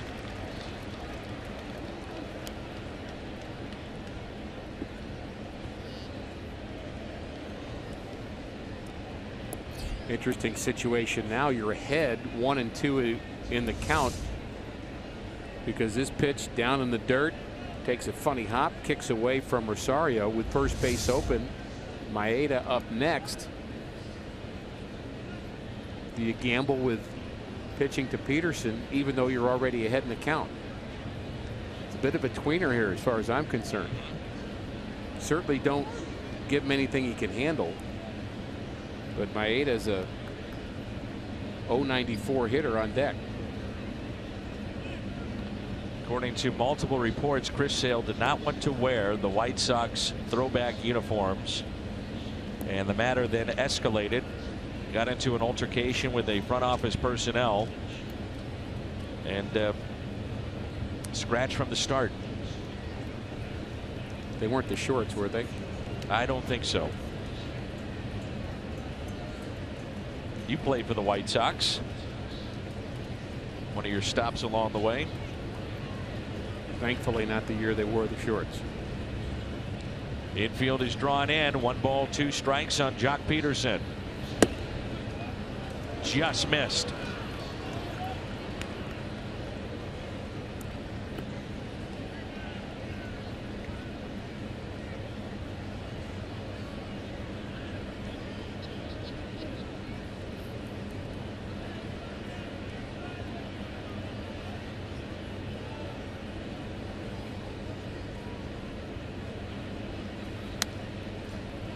Pitch to handle and fouled back.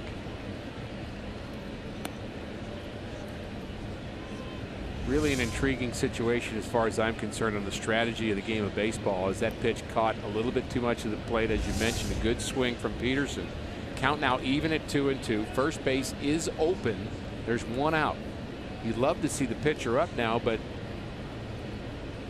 you'd like to take a shot at striking out Peterson too, who does strike out a lot. Peterson rips it into center. 1 run is in. Here comes another. The throw, though, is cut off by Adams. And they've got a run down between home plate and third. And 2-run score.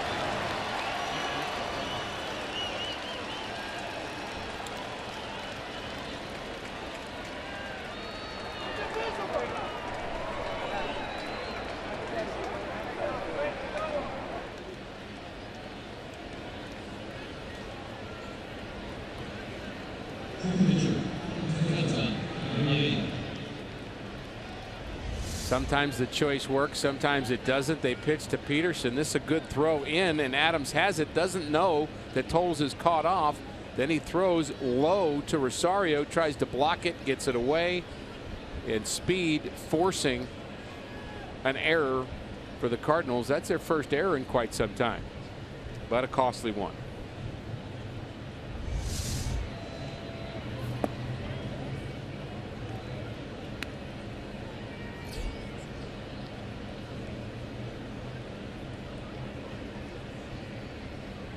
And with that, Peterson advances to second base. Maeda with one out runner at second base.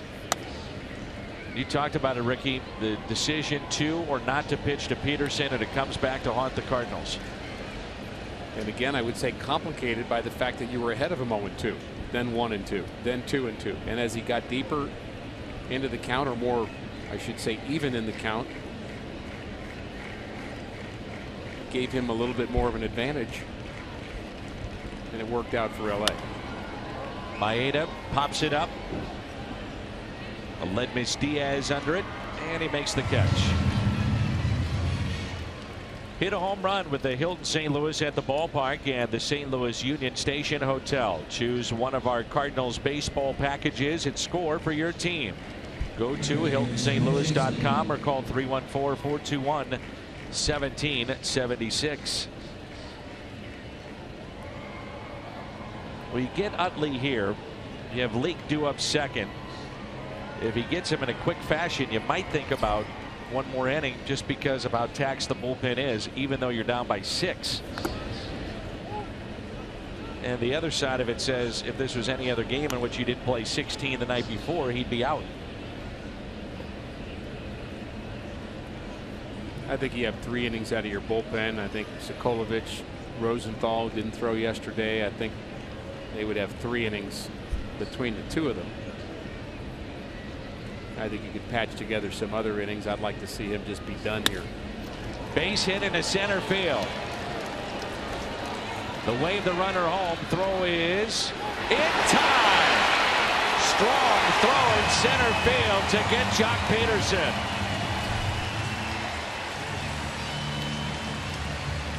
"12 hits tonight for the Dodgers." The tag applied. And clearly out.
The bottom of the 6th. Good to see the strong throw there by Randal Grichuk. It is such a gray area, that play at the plate in which a catcher has to give a lane to the runner. Now he can go up the line and be in the way of what's supposed to be a clear area if the throw takes him up that way. But if it's closer to the plate and that happens, you probably have an argument. And that's where the gray area lies. Alberto Rosario at the plate. 7-1 Dodgers. Here it is. Here's the throw. Strong throw from Grichuk, as you mentioned, but it is up the line. So Rosario has to go up the line to catch. He didn't start there, but he saw the ball going up the line. You can't let it go. You got to go get it.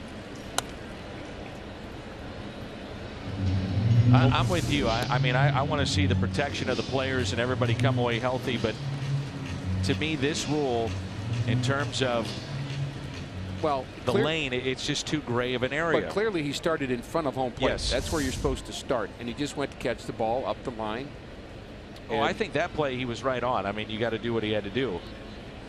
But it's very subjective. Yes, in general terms, looking at it. Well, how many games have we done, Dan, this year? And how many times have we had this very conversation with Mike Matheny? And it becomes a cloudy description and cloudy interpretation, even for the guys in uniform down on the field. And it's very hard trying to be objective about it to figure out what's blocking the plate and what's not. I just think it's too murky.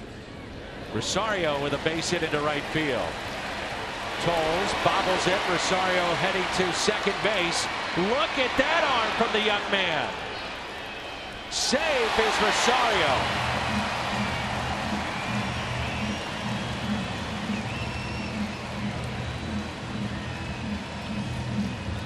Dodgers may want to take a look at that.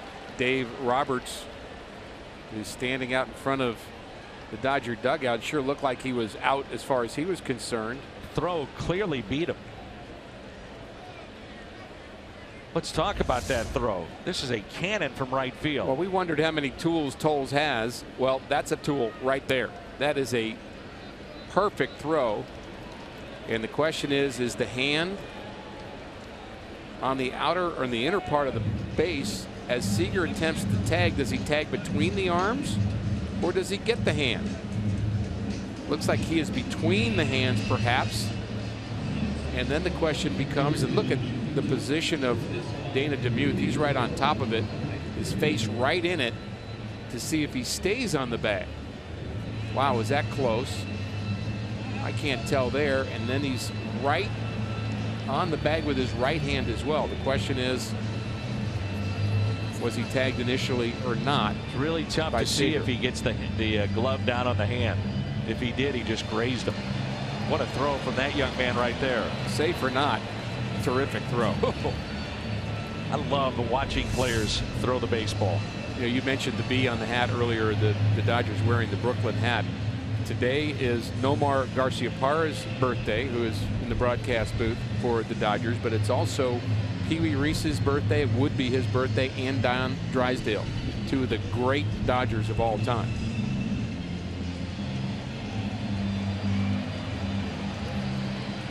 Had the honor of meeting Pee Wee Reese in AAA with the Cardinals. He was in Louisville, Kentucky, worked at the Bat Company there, and an absolute gentleman and part of the legacy that the Dodgers have brought to the game of Jackie Robinson and Branch Rickey and Pee Wee Reese, part of that double play combination at one point with Pee Wee Reese and Jackie before he moved to first base, and really just a minor part of the story, he would say, but certainly a part of it. Branch Rickey was with the Brooklyn Dodgers for 8 years. He was working for the Pirates, offered a $6,000 bonus, a contract with Pittsburgh for Don Drysdale, AAA affiliate, and he was there and did not want to be pushed.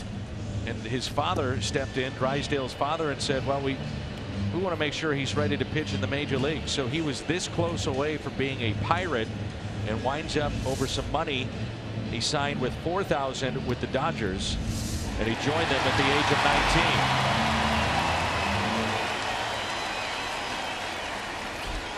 And of course, Don had the 58 consecutive scoreless innings, which then was broken by Orel Hershiser in a game that I lost. Oops. But thanks for reminding me. I just reminded Orel of that earlier today, and he didn't know that. Is that right? I said, hey, I'm glad you had a nice day. I didn't. He wasn't bitter, though, was he? He said, no, that wasn't you. That was a home run that Mark Parrott hit against, who was that? And I said, me. Oops. So he remembered the home run at least. Drysdale 9 All-Star appearances, won the Cy Young, part of 3 championships with the Dodgers. And now it's Colton Wong, the pinch hitter for Mike Leake. And a breaking ball drops in for a strike.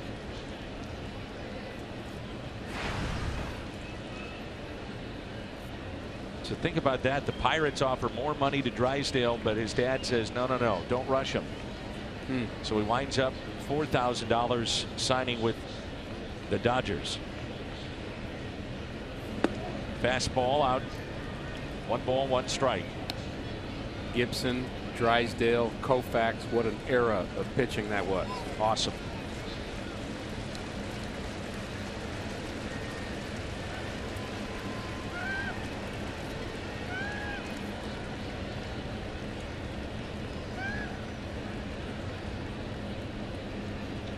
One ball, 1 strike.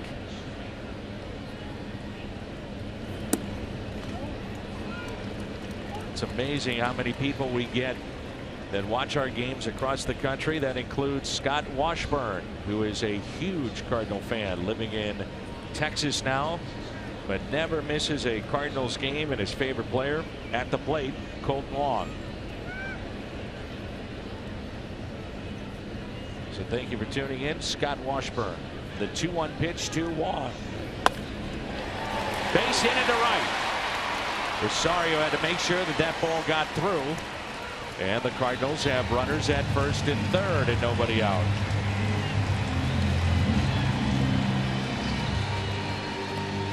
In umpire review, not only is it frustrating, I think, for fans when you sit around and wait, but how about for the guys between the white lines, in particular the guy on the bump?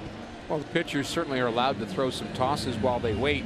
But one of the other goofy things about it, Dan, if you're going to throw some tosses while the review is going on, it sure would help to know how long the review is going to be. Think about it. You don't want to throw 30 pitches while you're waiting. You want to throw X number. Say you want to throw 5 or 6. So when do you start throwing those? Do you throw the 5 or 6 thinking, okay, it's time for me to throw, and then you wait another minute or 2? It just seems unfair to the pitcher on the mound, and even, especially your own guys are challenging. Sure. Here's Greg Garcia. It's a very good point, because we don't know. Sometimes those umpires that are in New York are looking at a replay of another game, and then they scurry over to find your replay, but in that time there's a delay. We've been invited over to check that out, to see what that's like when we go to New York. Looking forward to that.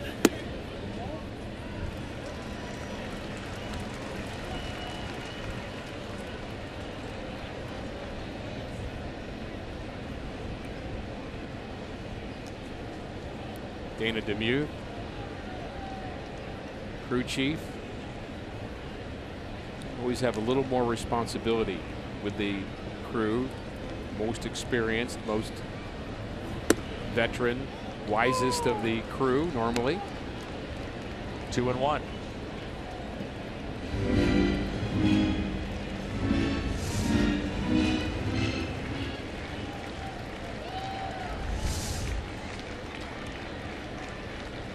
Cardinals find a way to make it interesting late, don't they? Don't count them out. The 2-1 pitch instead. Maeda steps off the mound. The Cardinals, 7th inning or later, 51 home runs. And that is the most in baseball, 7th inning or later. The 2-1 pitch. Garcia out to center. Peterson back, makes the catch on the track. Rosario will score. That makes it a 7-2 Dodger lead.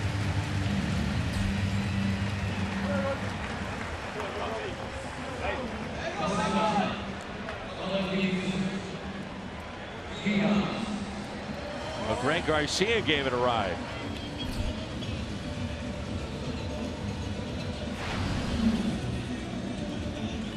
And here's some concern now with Diaz up. That's the interpreter going out with Rick Honeycutt. Will Ireton is the interpreter for the Dodgers. We're told he's extremely popular in the Dodgers clubhouse and all the players. And, you know, interesting that Dave Roberts, who is of Japanese descent also, he was born in Japan.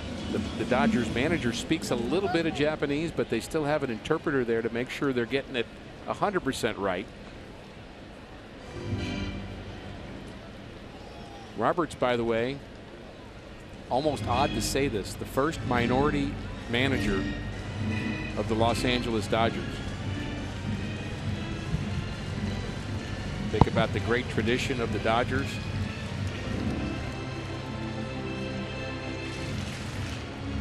With Jackie Robinson, yet Dave Roberts, who is half Japanese, half African American, the first minority manager in Dodger history.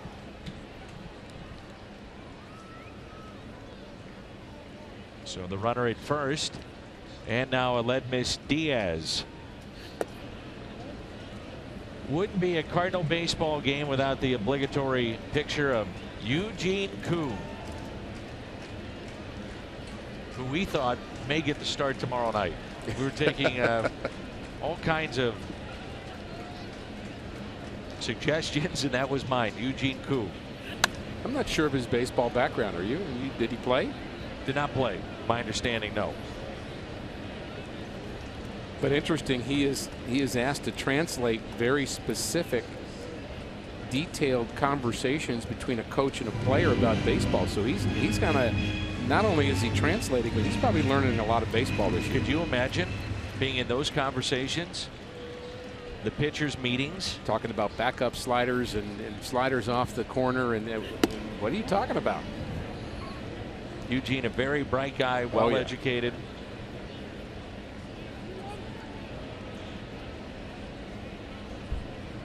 I loved it. We were talking with about spring training. He said, this is great. I actually can work on the things I want to work on, which is pitching. He was accustomed to training overseas, in which running is a huge part of that outside of throwing the baseball. That's chopped foul. Almost. Diaz with an infield hit to extend his on-base streak to 26.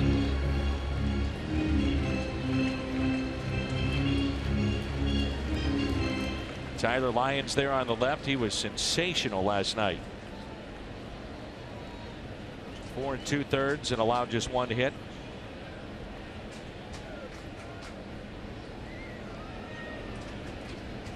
Two and 2 the count. The thought just struck me that Eugene probably knows an awful lot about a lot of different things personally about players in that bullpen, because that's a place where you have some pretty interesting conversations, and I'm sure there's some times where he's not happy that he's doing that job, and maybe has to sign a disclaimer saying I'm going to forget what I say here. Just wondering. Yeah. Well, say what you want about Aledmys Diaz from the national perspective, and you look at the errors committed early on this season, if you start looking at Rookie of the Year. But there is no doubt this young man can flat out hit.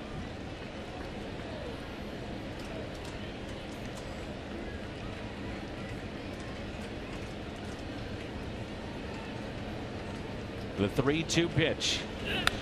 Oof. Good cut.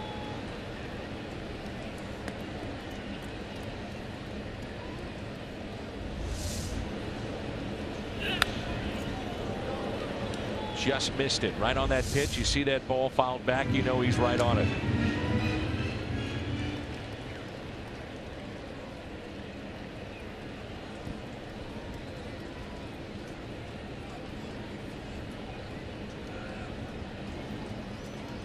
One out runner at first, and a 3-2 pitch again. It's a good battle here with Diaz and Maeda. The Academy Sports and Outdoors leaderboard, double play groundouts, the Cardinals 60. The average is 71 in the National League.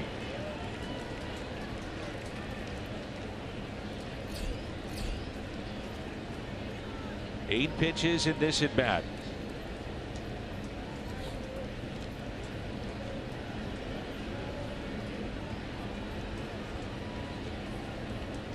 3-2 again.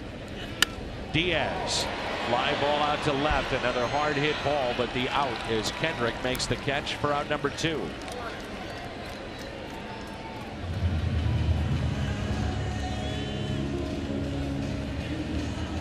What's on tap is presented by Budweiser. Live look at Ballpark Village.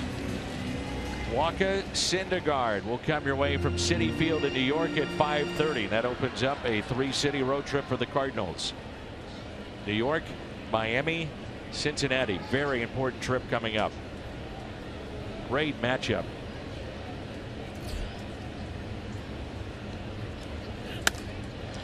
Stroked into right, and it drops in for a base hit. Long on his way to third.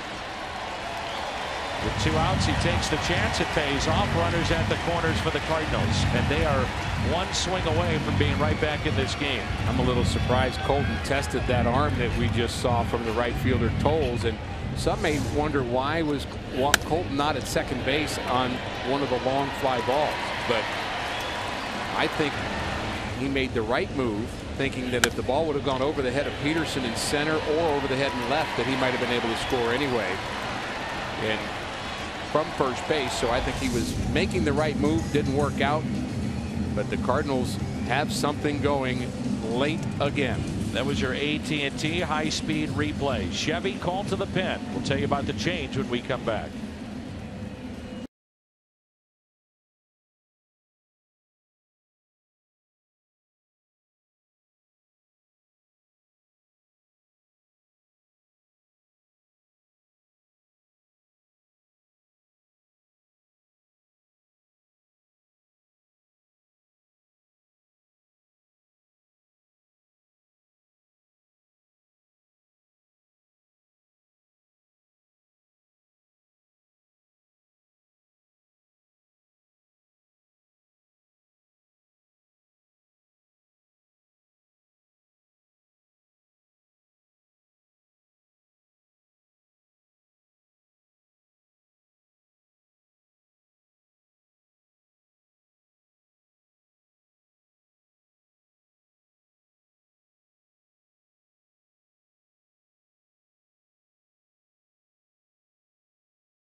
Difference maker, the bullpen last night. This is of concern for Dave Roberts, and Rick did mention Ross Stripling brought up, so they do have a little protection in that regard. To bring in the lefty Avalon, who did not pitch last night. He was worked heavily in the Washington series, and he's called upon in a key spot here with Matt Adams, who has already homered and had the walk-off homer last night. Well, you said it, 1 swing of the bat, and this could be a different game.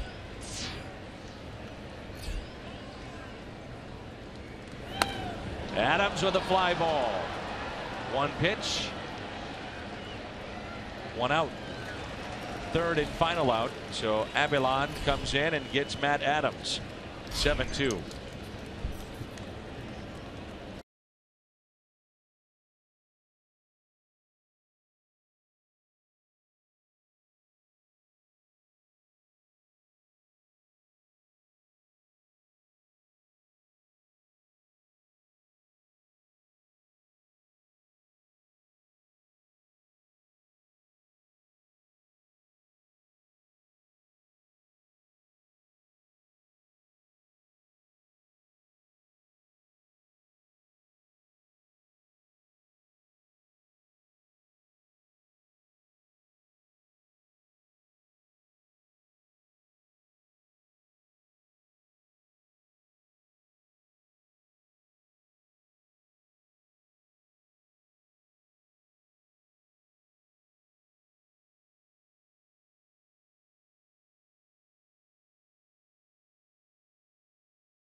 all Sundays, and that includes tomorrow. Starting 2 hours prior to every home game, you can enjoy games, prizes, free North Star ice cream treats while supplies last in the Ford Plaza, presented by Prairie Farms.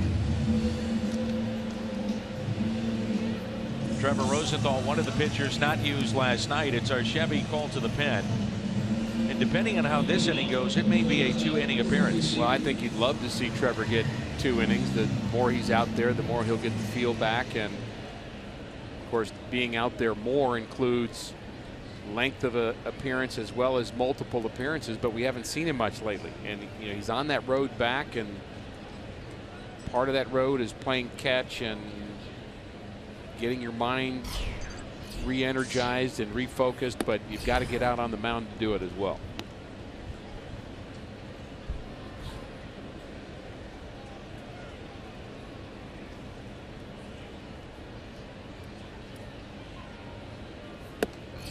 Good fastball.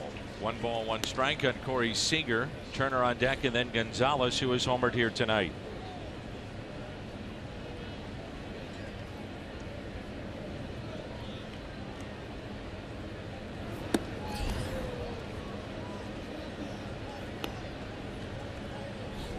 This has been the issue many times for Trevor Rosenthal. We're doing the games and we're talking about a 2-1 count, 3-1 count. Should be 3-0.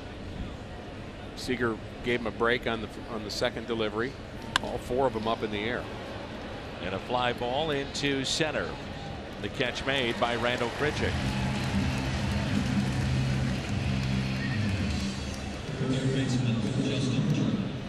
On-day pitch arsenal for Rosenthal.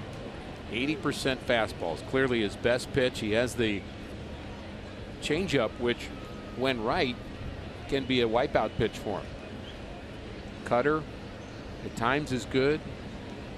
He's thrown an occasional curveball too, but fastball, changeup most of the time. There's a cutter. That was a good one. Final 2 months of this regular season important for Rosenthal, and he could play a huge role for the Cardinals down the stretch. Sure could. 0-1 pitch. Now 0-2. Turner, a double that scored 2 earlier tonight.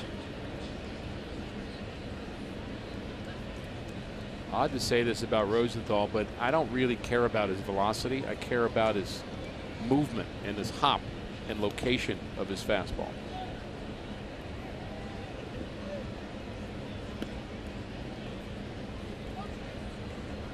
Dr. Susan DeLapp from Arkansas. Happy birthday and watching tonight.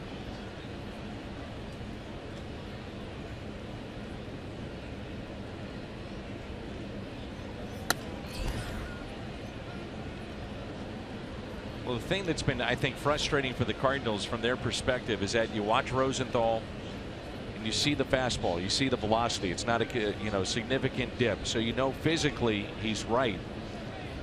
What's of concern, confidence and throwing strikes.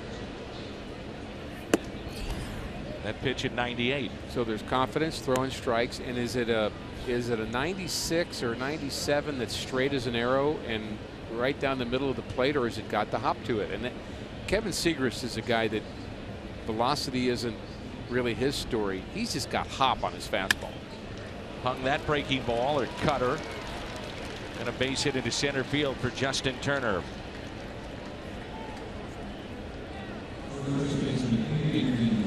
So 1 out hit brings in Gonzalez, who homered to center field.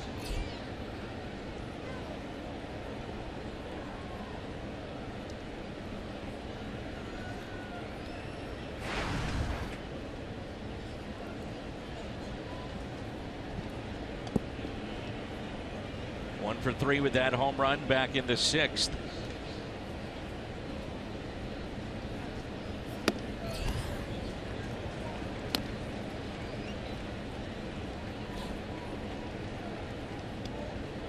Gonzalez, such a good hitter, and especially going the other way, where Rosenthal on the high velocity provides everything you need. He can stroke that base hit to left.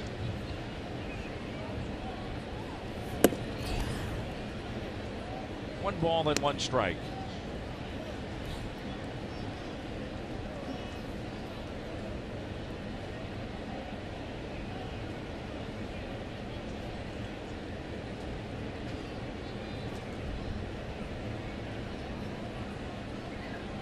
Turner, your runner at first base. 1-1 is fouled back. Dan, think about the very first pitch that he threw to Corey Seager in this inning. That was about 1.5 feet too high.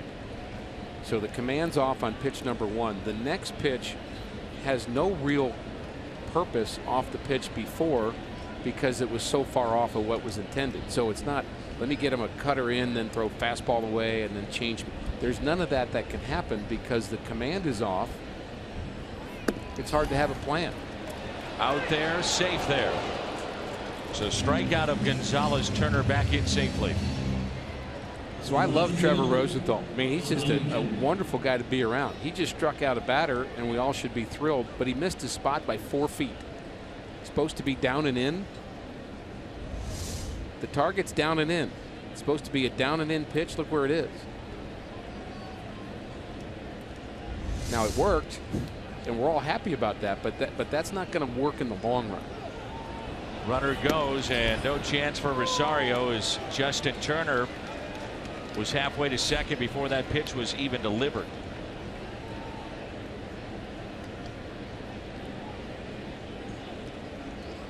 Cardinals want to make sure you know that if you're heading to the soccer game August 1st, order your tickets cardinals.com/soccer and use the promotional code BaldwinPD, and 50% of that ticket sale will go to the Gary Sinise Foundation. In particular, Officer Michael Clemion, the Baldwin Police Department, suffered permanent injuries.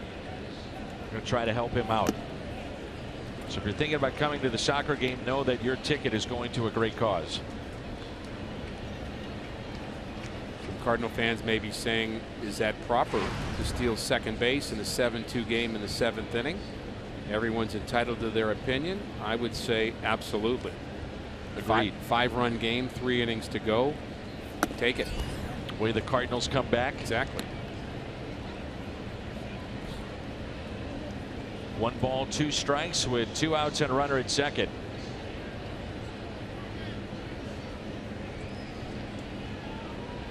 Howie Kendrick, the batter.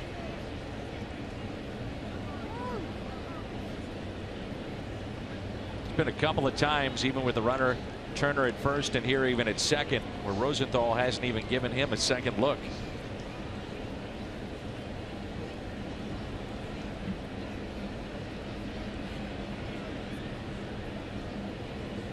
The 1-2 pitch. My favorite discussion ever about whether or not you should steal in this kind of situation in the game was a discussion that was had right at home plate with Roger Craig and Whitey Herzog, with both teams standing right behind them, which after the discussion was over, the result was the two of them going at each other and everybody else jumping in on it. Talked to Whitey about that as we did our evening with Whitey on the anniversary of that game and that night in St. Louis. That was a good brawl. Fastball high at 97. Rogers said, now Whitey, I know you wouldn't want him to be stealing second base. We'll just take our team and go back to the dugout. Whitey said something to the effect of, yes, I did want him to steal second base. You stop hitting home runs, we'll stop stealing bases. Exactly. That was a fun rivalry for a while. The Giants and the Cardinals in the late 80s. Jeffrey Leonard in one flap down.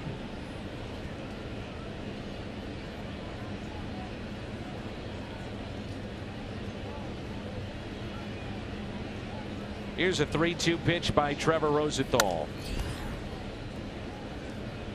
Be an interesting race in the West. I think the Giants, you'd have to say, would be favorites to win. I'm not sure their lineup's that great, but their pitching so good. Even year. And it's an even year. 10, 12, 14. They seem to win. 3-2 again to Howie Kendrick on its way. And hit out of play again. And for folks that haven't experienced it, the Giant Dodger rivalry. Think about the Cubs-Cardinal rivalry that we all understand. Now think about that. Now ratchet it up about 10 degrees of nasty. And that's what it is. I mean, there is real deep feelings of dislike between those two organizations. Yankees, Red Sox right there too. 3-2 pitch. Rosenthal, late break to the bag, but does get there in time. It's time to stretch. Scoreless frame put up by Trevor Rosenthal. 7-2 Dodgers.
Home run inning. Cardinals hit a home run. The Gateway Honda dealers donate $1,000 to the Make-A-Wish Foundation.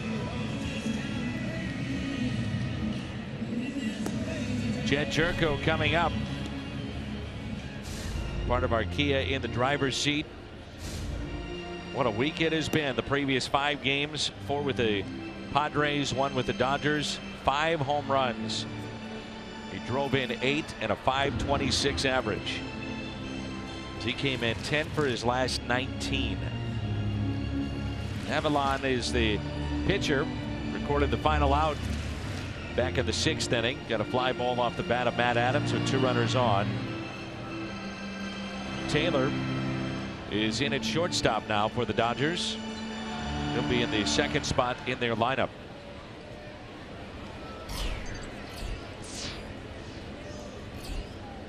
First pitch to Jed Jerko, taken for a ball. So there's a look at Taylor. Chris Taylor, new shortstop. I was a little surprised we saw Corey Seager for 16 innings last night after being out for 3 days with flu.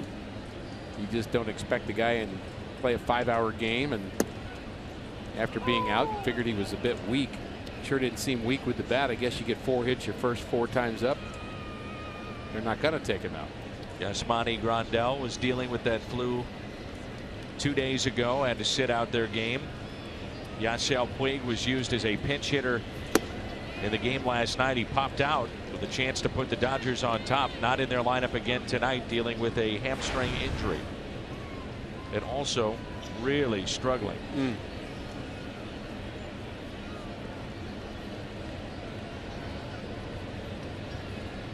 Here's a 1-2 pitch to Jed Jerko. And he strikes out. That's how we start the bottom of the 7th. Citi Field, first of 3 beginning on Monday night. As you see the strikeout here in the Chevy Fox tracks. Carlos Martinez and Noah Syndergaard. That's in game 1. Game 2, Jaime Garcia, Bartolo Colon. And then in game 3, Adam Wainwright and Logan Verrett. Hazel Baker, couple of ground outs, and he's 0 for 2.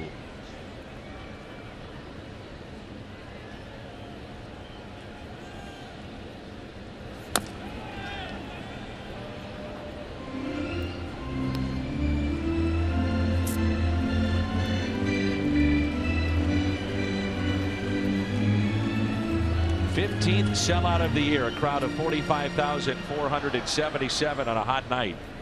45477 here at Busch Stadium in St. Louis.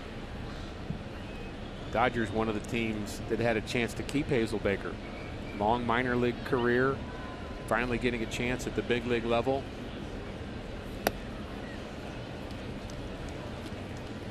I wonder if the scouting reports stay the same as far as they know and how they would approach him, having seen so many minor league at bats, and clearly a different player here though at the major league level. I've got to say, and I know it changes over the years, but sometimes reports become reports and then they kind of have a self-fulfilling prophecy to it, and you don't want to change them. And you hear, oh, he's not good at that. Well, you say that to somebody, they say it to somebody, and then that kind of taints your view of them. It sticks. It sticks, and it's hard to get a different view, especially when a guy makes a drastic change. All of a sudden he can hit the breaking ball, or all of a sudden his bat speed is back. Take Aledmys Diaz. Talk to some scouts that saw Diaz when he was trying out for a major league contract, and they'll say, well, he had great bat speed. A year or two later, after he'd sat out for a while, I don't think they were saying that. No. But it took him a while to kind of forget that, and then they had to reorient it to, yes, he does have bat speed and power and ability to hit at this level. The strike to Randal Grichuk. 7-2 Dodgers here in the bottom of the 7th. Cubs trailing 3-1. That's also in the bottom of the 7th against Milwaukee.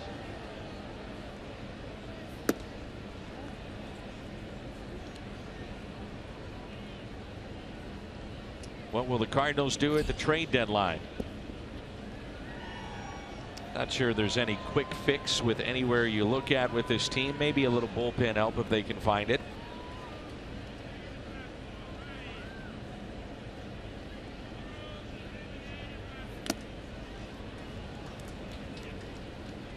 Michael Gersh there on the left, John Mozeliak on the right, Matt Slater top right, John Vooch, longtime employee in the front office, top left.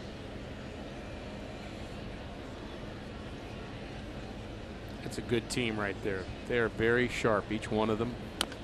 Bring a different thing to the table, and you know, Michael Gersh knows the numbers, and very good at kind of projecting the numbers of the game. John Vooch in the upper left has been around Cardinal baseball forever. I mean, I don't want to make him sound old, but he's had multiple jobs in the organization and has stuck around and continued to rise in the organization. Ran the minor leagues a couple years ago, and really a valuable asset.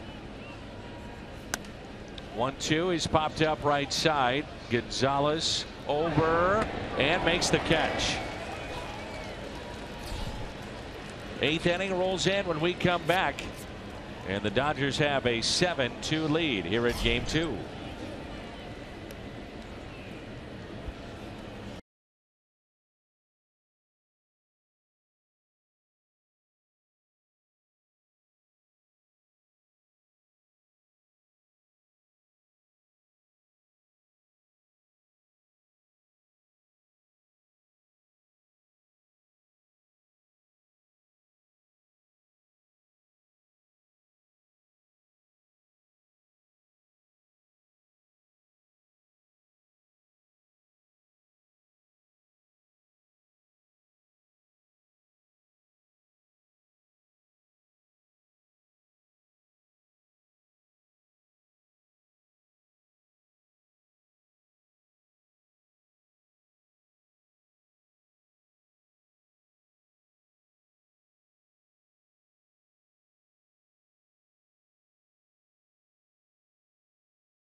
At 7-2, Dodgers is presented by the authority of the Cardinals and may not be reproduced or retransmitted in any form.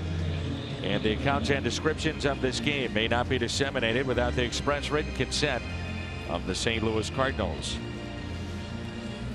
Miguel Sokolovich, Tommy Pham into the ball game. It's our Chevy call to the pen.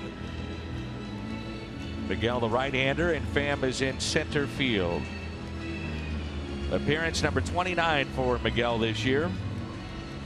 What has been a quiet night for the Cardinals offensively. We'll see a major league debut tomorrow.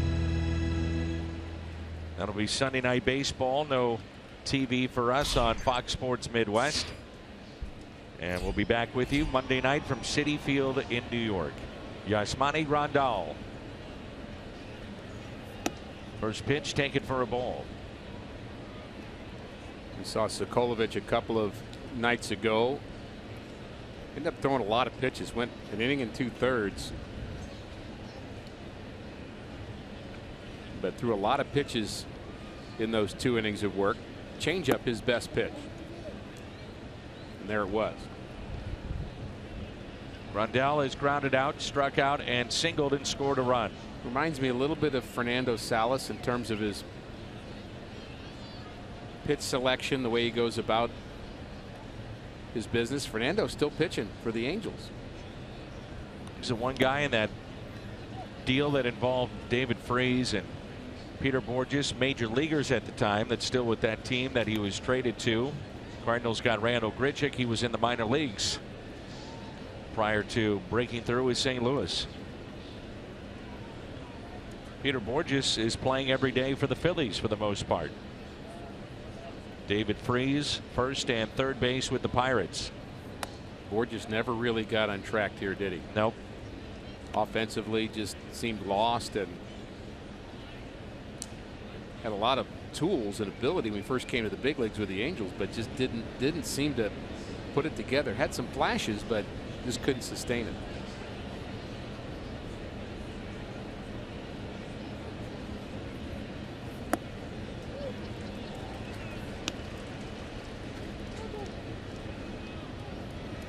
Lives and dies with his changeup. 3-1. It's there, and then it's not. He has very good deception with it. Looks like he's throwing a fastball, but the grip takes the velocity off. And it's a leadoff walk.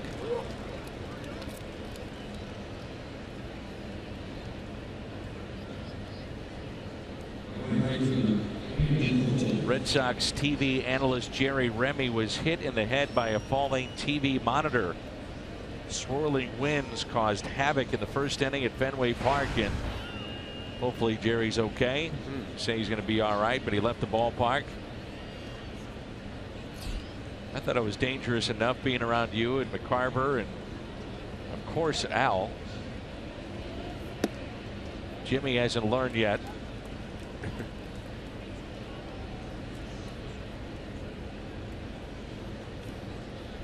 You didn't feel at all threatened by Ray Lankford today. Ray looks like he still could be playing. Agreed.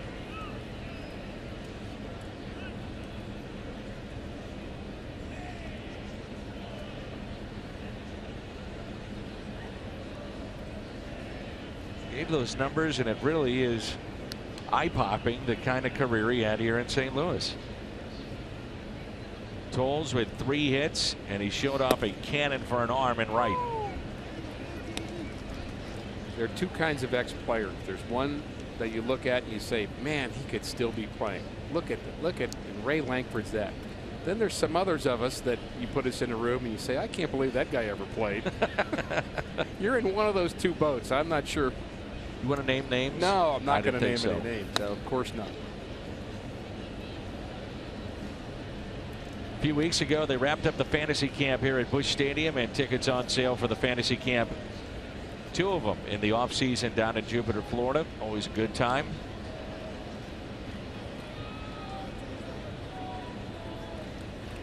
You are heavily involved in that camp. I believe it's 15 years, maybe more than that. I lost track, but just love that time of year, love that experience. Have a lot of friends that have been a part of those camps year after year.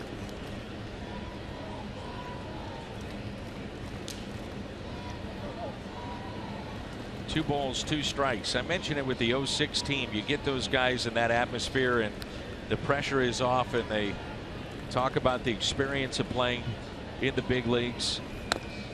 It's just not your standard answers. It's truly how they felt, how they feel, what was going through their minds at famous moments in Cardinal history or a time period here in town. Just thinking the other day, we were talking about celebrating 06, and next year will be 67 and 87. Before you know it, it'll be the 2011 championship. You celebrate 82 and 85 again, 68. I mean, the championships, we are spoiled here in St. Louis. Good changeup there. Tolles a strikeout. Celebrating past, but wanting more. The changeup again. Good spin, good deception. Tolles, who's had a good night, couldn't keep his hands back.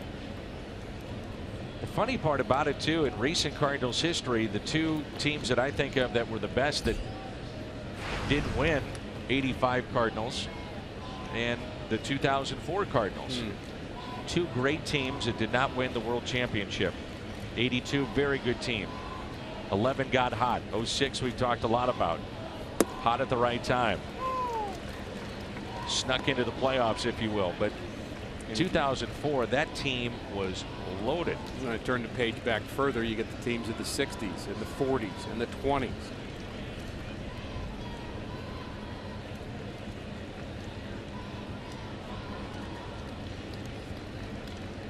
Oh, 1 pitch to Jock Peterson.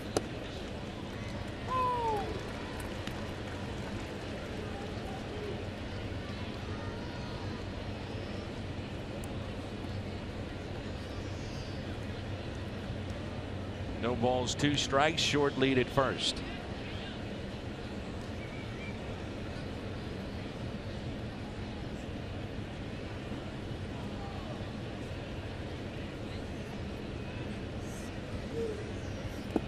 I think there's such a thing, Dan, as living in the past. And when we talk about these great historical teams and moments, part of being a Cardinal fan, and we understand that there are viewers that were fans of the teams in the 60s, and there are some younger fans that say the 60s might as well have been the 1860s, and yet the point is not to live in 1960, but to understand that's part of the heritage, and the heritage is to play baseball in October and to have a great product for the fans of the Cardinals.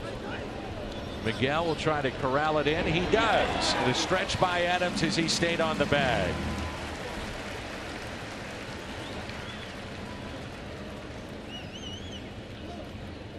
Charlie Tilson, a walk-off homer for Memphis tonight. That's one of the young outfielders in the Cardinals system with very good speed. Got a long look in spring training. We've seen a few balls hit off of Cardinals ankles, foot, walk. That happened a couple of times. That's Sokolovich. He says he's fine. Has to show some athleticism to finish that play.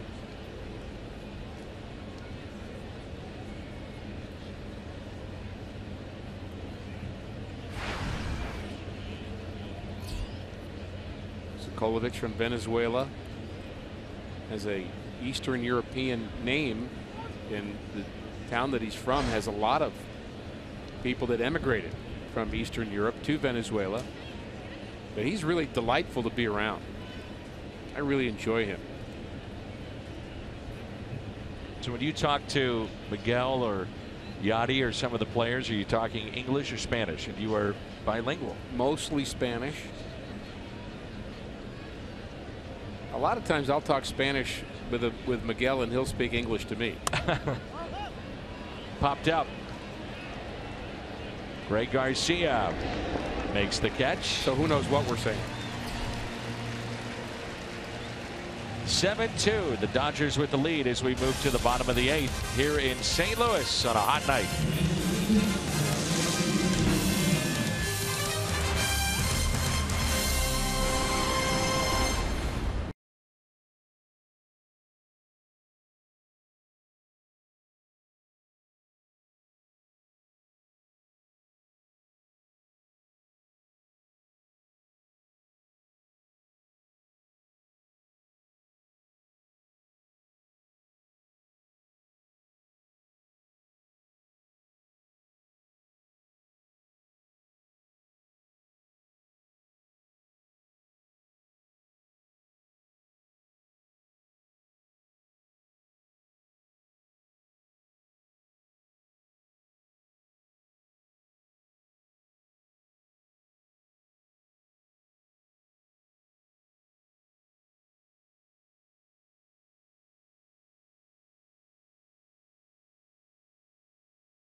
Baseball is brought to you by Bud Light Live and by Ford, the official cars and trucks of the St. Louis Cardinals.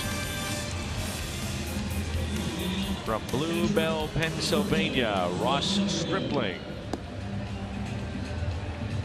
played at Carroll High School in Southlake, Texas.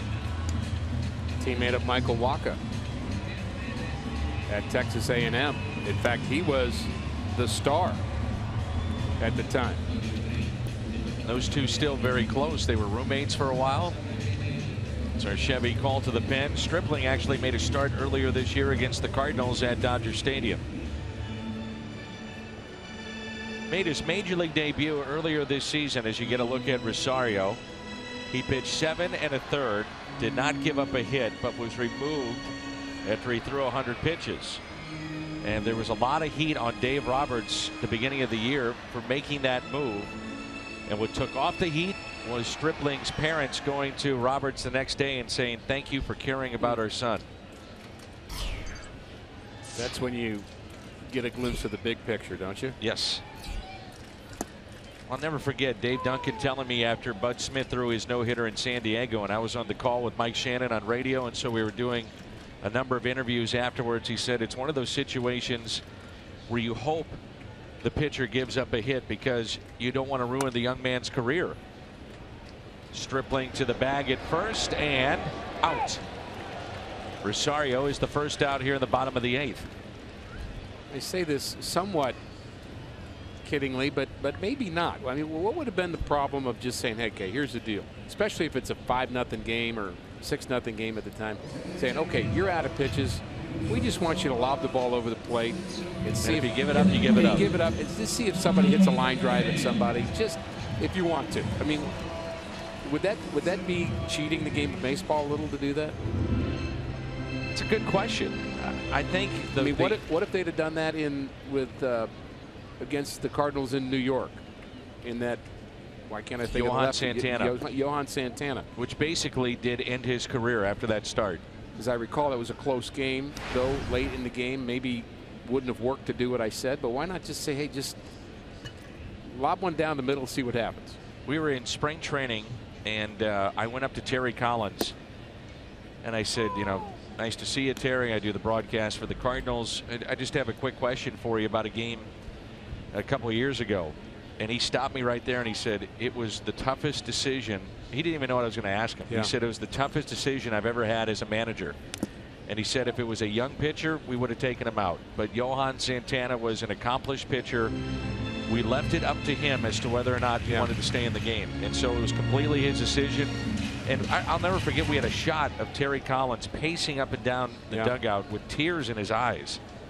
He was just tormented over whether or not to leave him in, knowing the consequences, which then later proved to be right, which he could not get back to the form that he once was.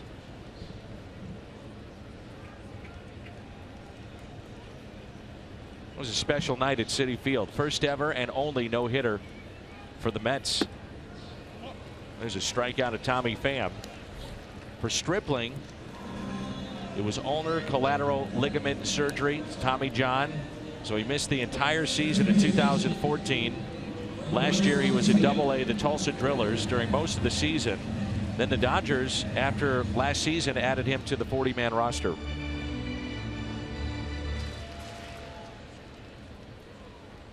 A 5th-round pick out of Texas A&M in 2012. Here's Greg Garcia. You mentioned that start he had against the Cardinals. He actually started against his friend Michael Wacha and had a base hit in his first at bat. And bragging rights. There was also a little bet on the line between the two.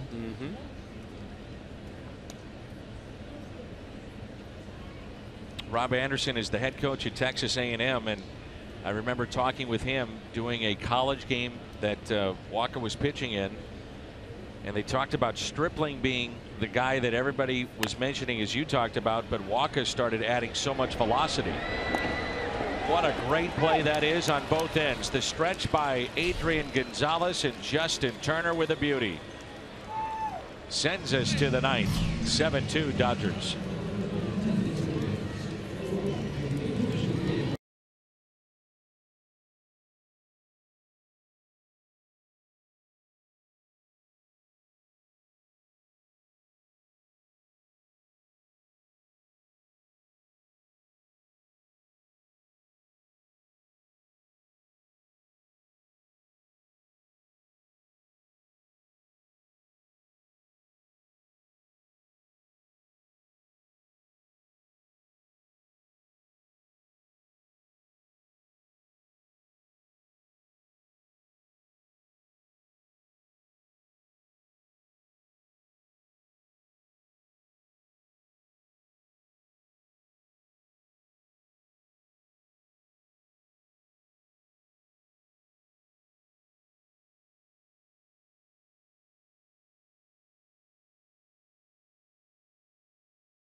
for Sokolovic.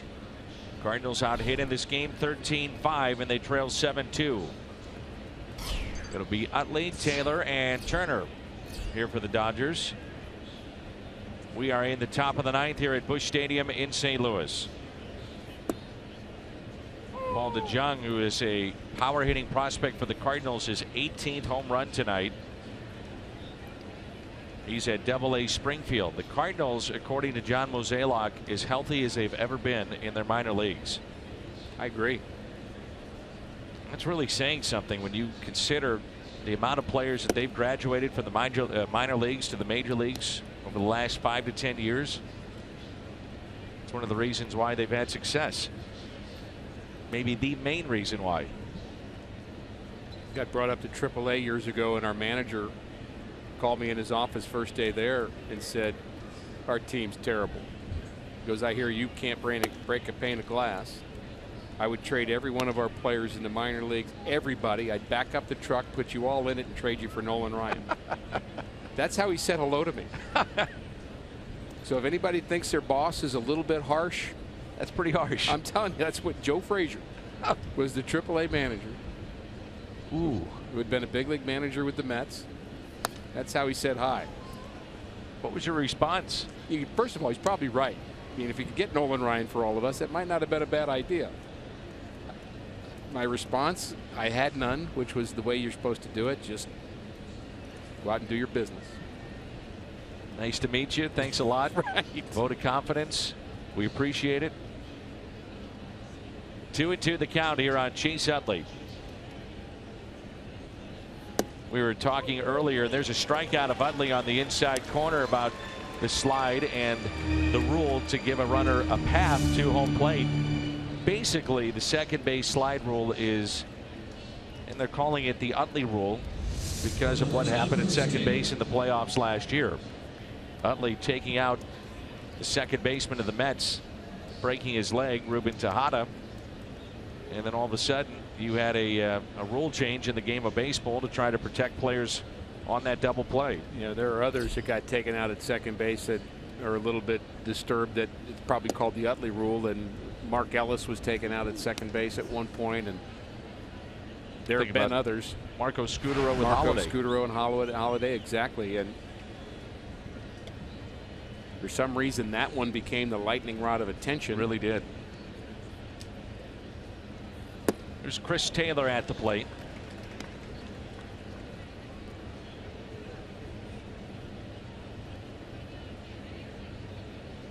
See, most times now if you have stirrups on, they are painted or stitched into the sock. It's just one sock that you have.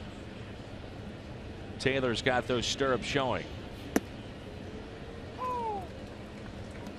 That's the real deal. That is. I can't remember the last time I saw a major league player with the stirrups.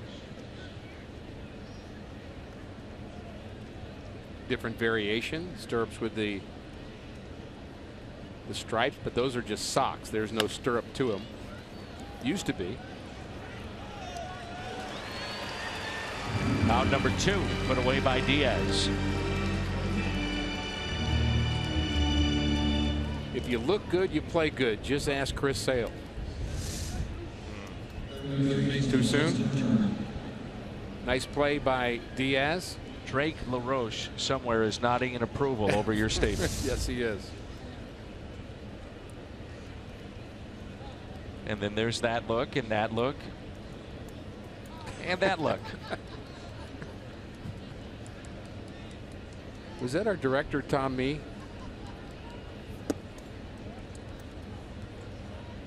You look familiar. We get asked all the time. I guess you guys are always sitting in air conditioning. Boy, there's some beautiful toes. Yeah, let's get off that shot. Thank you very much. I like that one. We are not in the AC up here. We have an open booth. Yes, we do.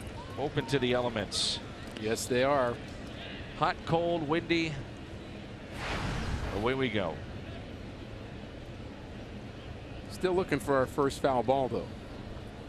I still have not seen one on this level make it into the suites or the box.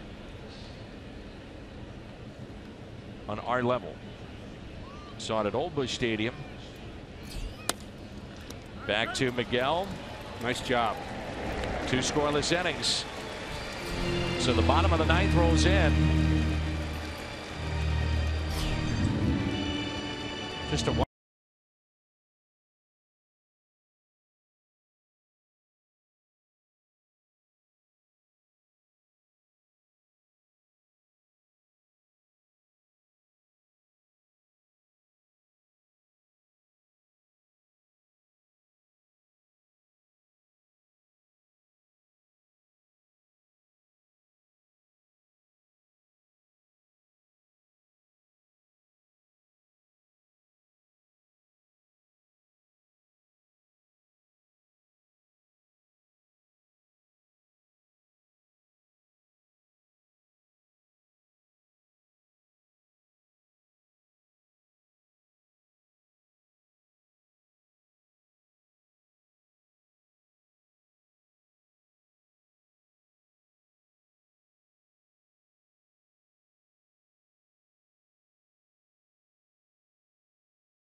will lead it off here in the bottom of the 9th. Cardinals trailing 7-2 in this game.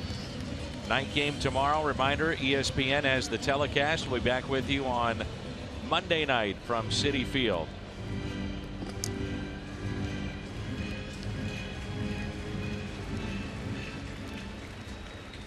Hot night, you get your ice cream. I'm sure Ted Drewes will be packed tonight. That's a good idea.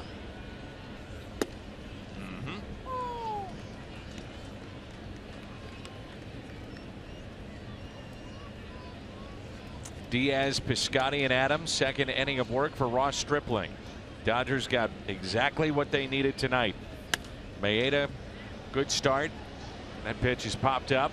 Then Avilan, and now Stripling.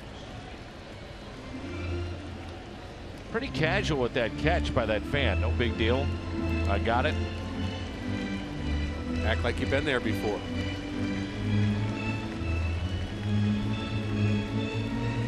I'd go nuts. Would you? Oh, yeah. Would you? Look at me. Absolutely. Pointing to your name on your back and all that stuff. Then I'd turn into the shredder. Nick Pinto, and Nick Punto used to shred all the jerseys after the walk-off wins. If you were sitting next to me, I'd just shred it. Then I'd hand you the baseball.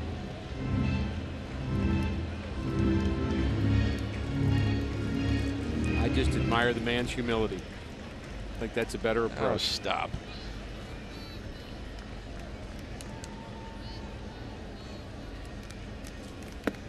A little bit low. Like to see the Cardinals make it interesting here in the 9th inning. Big hill to climb, but you've got 2, 3, 4. Get a few hits, see what happens. The man's humility, huh? 1-2 pitch. Strikeout of Diaz.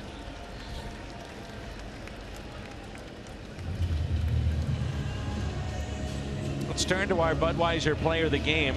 Maeda, the starter of the Dodgers, 5 2/3, 5 hits, couple of earned, no walks, strikes out 3 in 92 pitches. He's your Budweiser player of the game.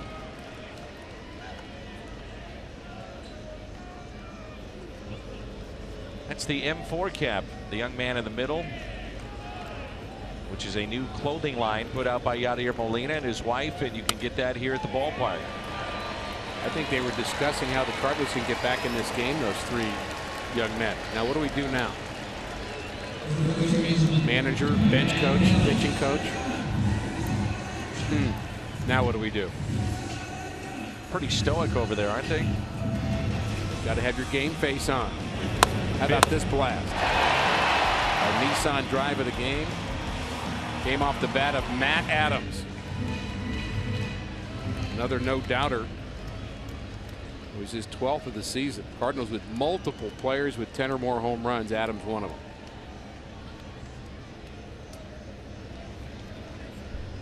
Base hit by Piscotty.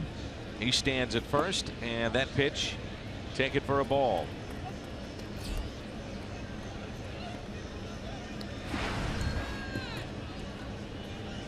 Milwaukee has opened up a 6-1 lead in the top of the ninth over the Cubs. Both teams lose. Chicago and St. Louis. The Cardinals stay 6.5 back. Pittsburgh began play 9.5 games out. They did win today, though, over the Phillies 7-4. Cardinals were 6.5 games behind the Cubs around the 23rd of May. And then they dropped to over 10, and they've worked their way back to where they were 2 months ago. I believe the Cubs are probably starting to feel that a little bit. Cardinals winning 8 of their last 10.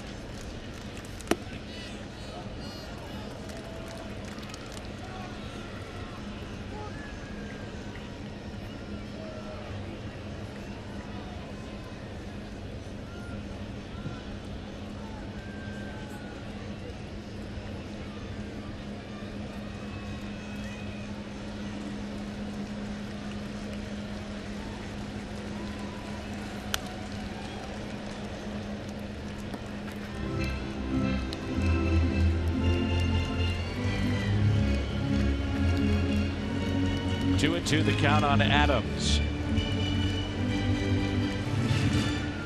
It's always interesting to see the shift. Last night didn't see it as pronounced, and tonight, especially 2 strikes, a different look for Adams to deal with. But even with 1 strike, I'd wonder if he'd even thought about a bunt, because he's done it before. Cardinals need base runners. Could be 2 out there. No throw to first. Shortstop Taylor put it in his back pocket. I wonder if he thought there were 3 outs. Pretty casual there at second base. Seems to me he would have had time to complete that, or at least make it close. It brings in Jed Jerko. Got the Sox right, but I don't think he had the out count right.